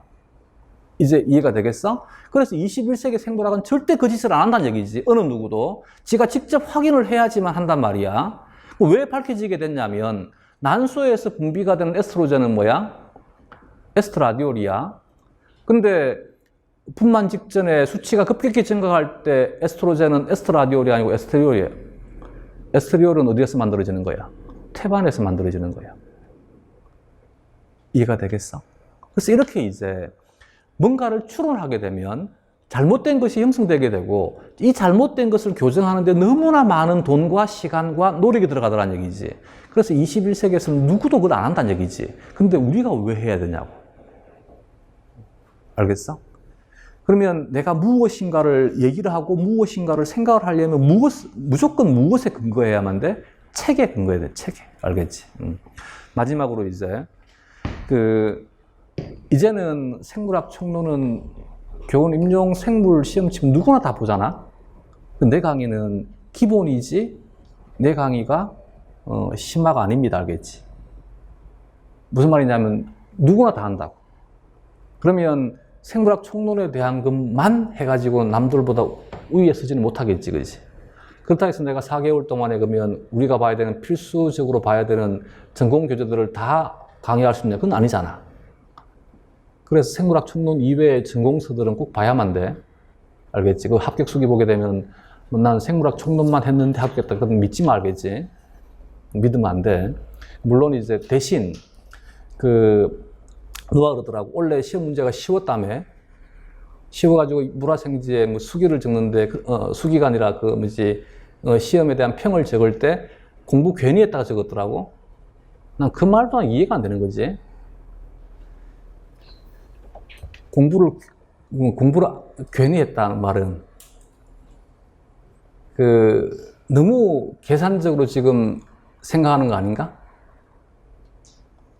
시험 문제에 나올 것만 내가 공부를 해야 되는데 시험 문제에 나오지 않을 것을 공부했다는 얘기잖아.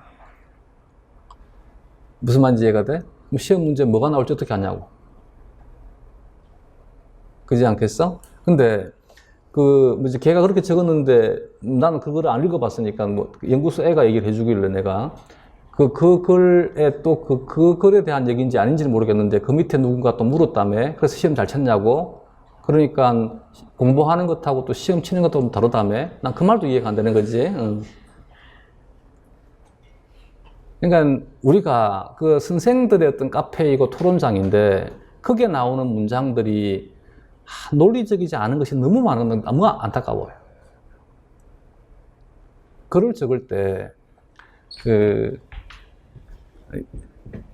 언젠가 한번 수업 시간에 얘기할지 모르겠지만 뱃속에서 제일 먼저 열리는 것이 귀가 제일 먼저 열려요. 그래서 태교를 할 때는 소리를 들려주잖아. 그 다음에 태어나게 되면 이제 눈이 열려요. 그 다음에 입이 열려요. 그 다음에 도구를 쓸 수가 있는 거야.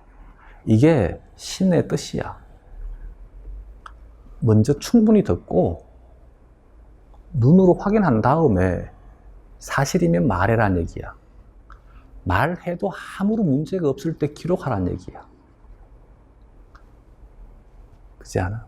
우리 너무 좋은 과목을 하고 있어요. 이 생물만 보면 우리가 어떻게 살아야 될지에 대한 철학들이 다 들어있어요. 그래서 앞으로 들었으면 말하기 전에 꼭 확인해. 확인하고 난 다음에 말했을 때 문제가 없을 때 기록을 하라고. 지금은 이해 안 되지, 그지? 그냥 막 적지. 막 적고 난 다음에 아님 말고, 그지? 이건 아니잖아. 그지? 더더군다나 우리는 선생님인데. 이제는 4차 산업이잖아요. 이 진짜 중요한 얘기. 21세기에 4차 산업의 인재상이 혹시 들어본 적 있는 것 같아? 요즘 나오는 얘기야. 4차 산업의 인재상이 갖춰야 되는 조건 4가지가 있어요. 응? 들어본 적 없어?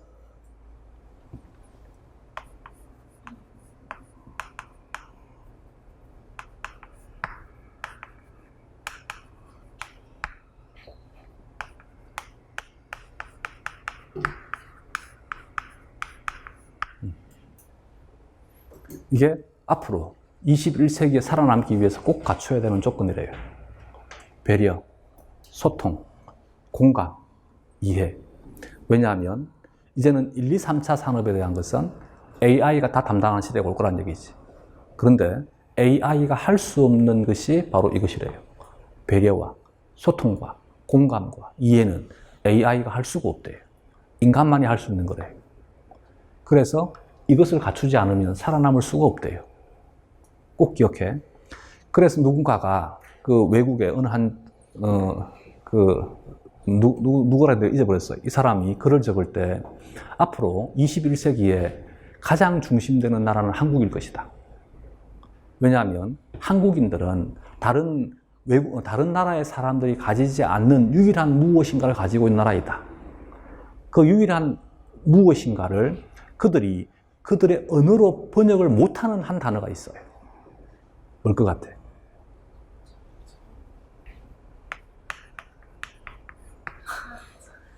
정은 다른 나라도 있어요. 우리만 가지는 것이 아니야.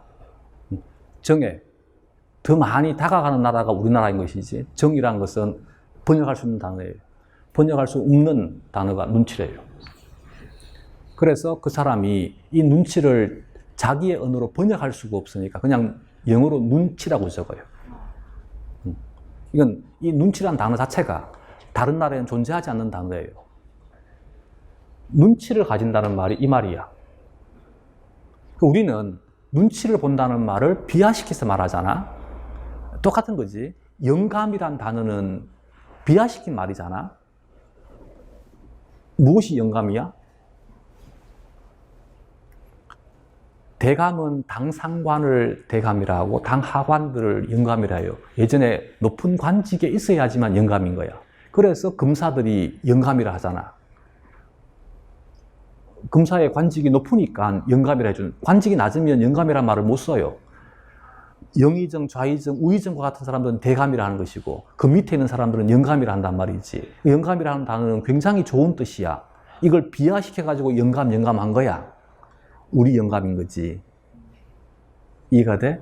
님이란 단어도 마찬가지. 임금에게만 사용할 수 있는 단어가 님이잖아요. 그래서 님이란 단어는 너무나 극존칭에 대한 거야. 근데 유일하게 님이란 단어를 어디다 쓰느냐면 서방님에게 쓸 수 있어요. 그게 이제 유교적인 잔재이겠지만 임금 님인 거야, 님. 근데 지금은 우리는 그냥 님 그러잖아. 님이라고 하잖아. 그건 비하시켜서 말하잖아. 님 그러지 마세요 그러잖아. 님아 그러잖아. 이해가 돼? 눈치란 단어는 너무 좋은 단어인데 이 너무 좋은 단어를 우리는 그냥 비하시켜서 말하고 있는 거지. 근데 눈치를 본다는 말은 무슨 말이냐면 상대방에 대한 것을 내가 알고 있다는 얘기야. 상대방에 대해서 알고 있으니까 상대방에 맞게끔 행동할 수 있다는 얘기야. 좋게 얘기를 하게 되면 우리는 상대방에 대해서 배려할 수 있는 민족인 것이고 상대방과 소통할 수 있는 민족인 것이고 상대방과 공감할 수 있는 너무나 중요한 인자를 가지고 있다는 얘기야. 그렇기 때문에 우리는 상대방을 이해할 수 있는 유일한 민족이라는 얘기지. 이게 우리가 가지고 있는 장점인 거야. 알겠지? 앞으로 생물을 공부할 때 이 네 단어만 기억하면 돼. 배려하고 누구를? 저자를. 알겠지? 출제자를. 소통하자고. 누구와? 저자와. 출제자와 소통하자고. 공감하자고. 뭐를? 누구와? 그들과 생물학을 같이 공감하자고. 알겠지? 그리고 그들의 생각을 이해해 주자고. 내 생각을 주장하려고 하는 것이 아니라 내가 생물을 내 나름대로 이해하려고 하는 것이 아니라 생물학자들에 대한 생물학을 내가 이해해 주자고. 그래서 우리는 배려해 주고 소통하고 공감하고 이해하려고 다가가자는 얘기지. 알겠지? 그러면 책을 읽을 때 어떤 단어는 절대 들어가서는 안 되냐면 내 생각은 이런데요. 절대 하지 말자. 그건 배려가 아니잖아. 내 생각은 주어를 쓴다는 얘기가 나는 배척하겠다는 얘기지 배려하겠다는 얘기가 아니잖아. 그래서 선생이라면 최소한 이 단어는 쓰면 안 돼. 알겠지? 공부할 때. 앞으로 질문할 때 내 생각은 이런데요. 하지 말자. 알겠지? 절대 하면 안 된다. 그 다음에 생물을 공부할 때 혹시나 왠지는 절대 하지 말자. 이건 생물의 생자를 모르고 있는 거지. 우리는 뭐를 배우고 있다고? 보편성. 그러면 생물은 혹시나나 왠지가 들어가면 무엇이든 다 가능하다. 얼마만큼 가냐면 우리는 이 45억 년이라고 하는 이 짧은 시간에 호모사피엔스가 이 땅에 존재한다. 얼마나 많은 변이가 일어나야지만 이 땅에 사람이 존재할 것 같아. 그래서 진화를 반박하는 사람들이 과학적으로 반박할 때 확률로 반박합니다. 지구의 역사가 45억 년밖에 안 되는데 이 45억 년에서 아무리 확률적으로 따지더라도 호모사피엔스는 존재할 수 없는 조건인 거예요. 그래서 확률적으로 불가능하기 때문에 니들이 이해하는 진화는 틀렸다고 주장한다는 얘기지. 신이 개입되지 않는 한 이 땅에 인간은 존재할 수 없다고 얘기한다는 얘기지. 그만큼 우리는 극악의 확률을 뚫고 현재 존재하고 있는 거야. 예전에 2003년에 중국에서 한 사람이 간이 부었어요. 이 부은 간을 조사를 해보니까, 촬영을 해보니까 이 속에 뭐가 들었냐면 3개월 된 태아가 들어있는 거야. 간에. 이게 생물이라고. 그래서 생물의 영역은 어떤 영역이냐면 니들이 지금 생각하는 모든 것이 다 가능하다는 얘기야. 눈이 3개. 있었으니까 사만이 있겠지, 그지? 실제 실험도 증명하잖아. 우리 기출문제 아닌가? 피트인가? 미트인가? 암포, 뇌포를 떼어가지고 여기다가 이식하면 뭐가 돼? 여기 눈 나와. 그럼 사만 가능하지. 뇌포가 몇 개가 생기면 돼? 3개가 생기면 사만 가능하지? 가능해. 눈 뒤에 있는 거 가능해. 대신 여기는 안 돼. 그래서 여기 이것도 이제 물론 마찬가지지. 뭐 또 다르게 생각하면 가능이 아마 안 된다고 할 수 없겠지만 현재 사람의 경우에 배에서는 눈이 안 만들어지지만 여기는 가능하다는 얘기지. 여러분들이 상상하는 모든 것들이 다 가능하다는 얘기야. 그게 생물이야. 근데 여기다 대고 혹시나 왠지를 집어넣게 되면 못할 게 뭐가 있냐고. 안 될 게 뭐가 있냐고. 그래서 우리는 뭐가 필요한 거야?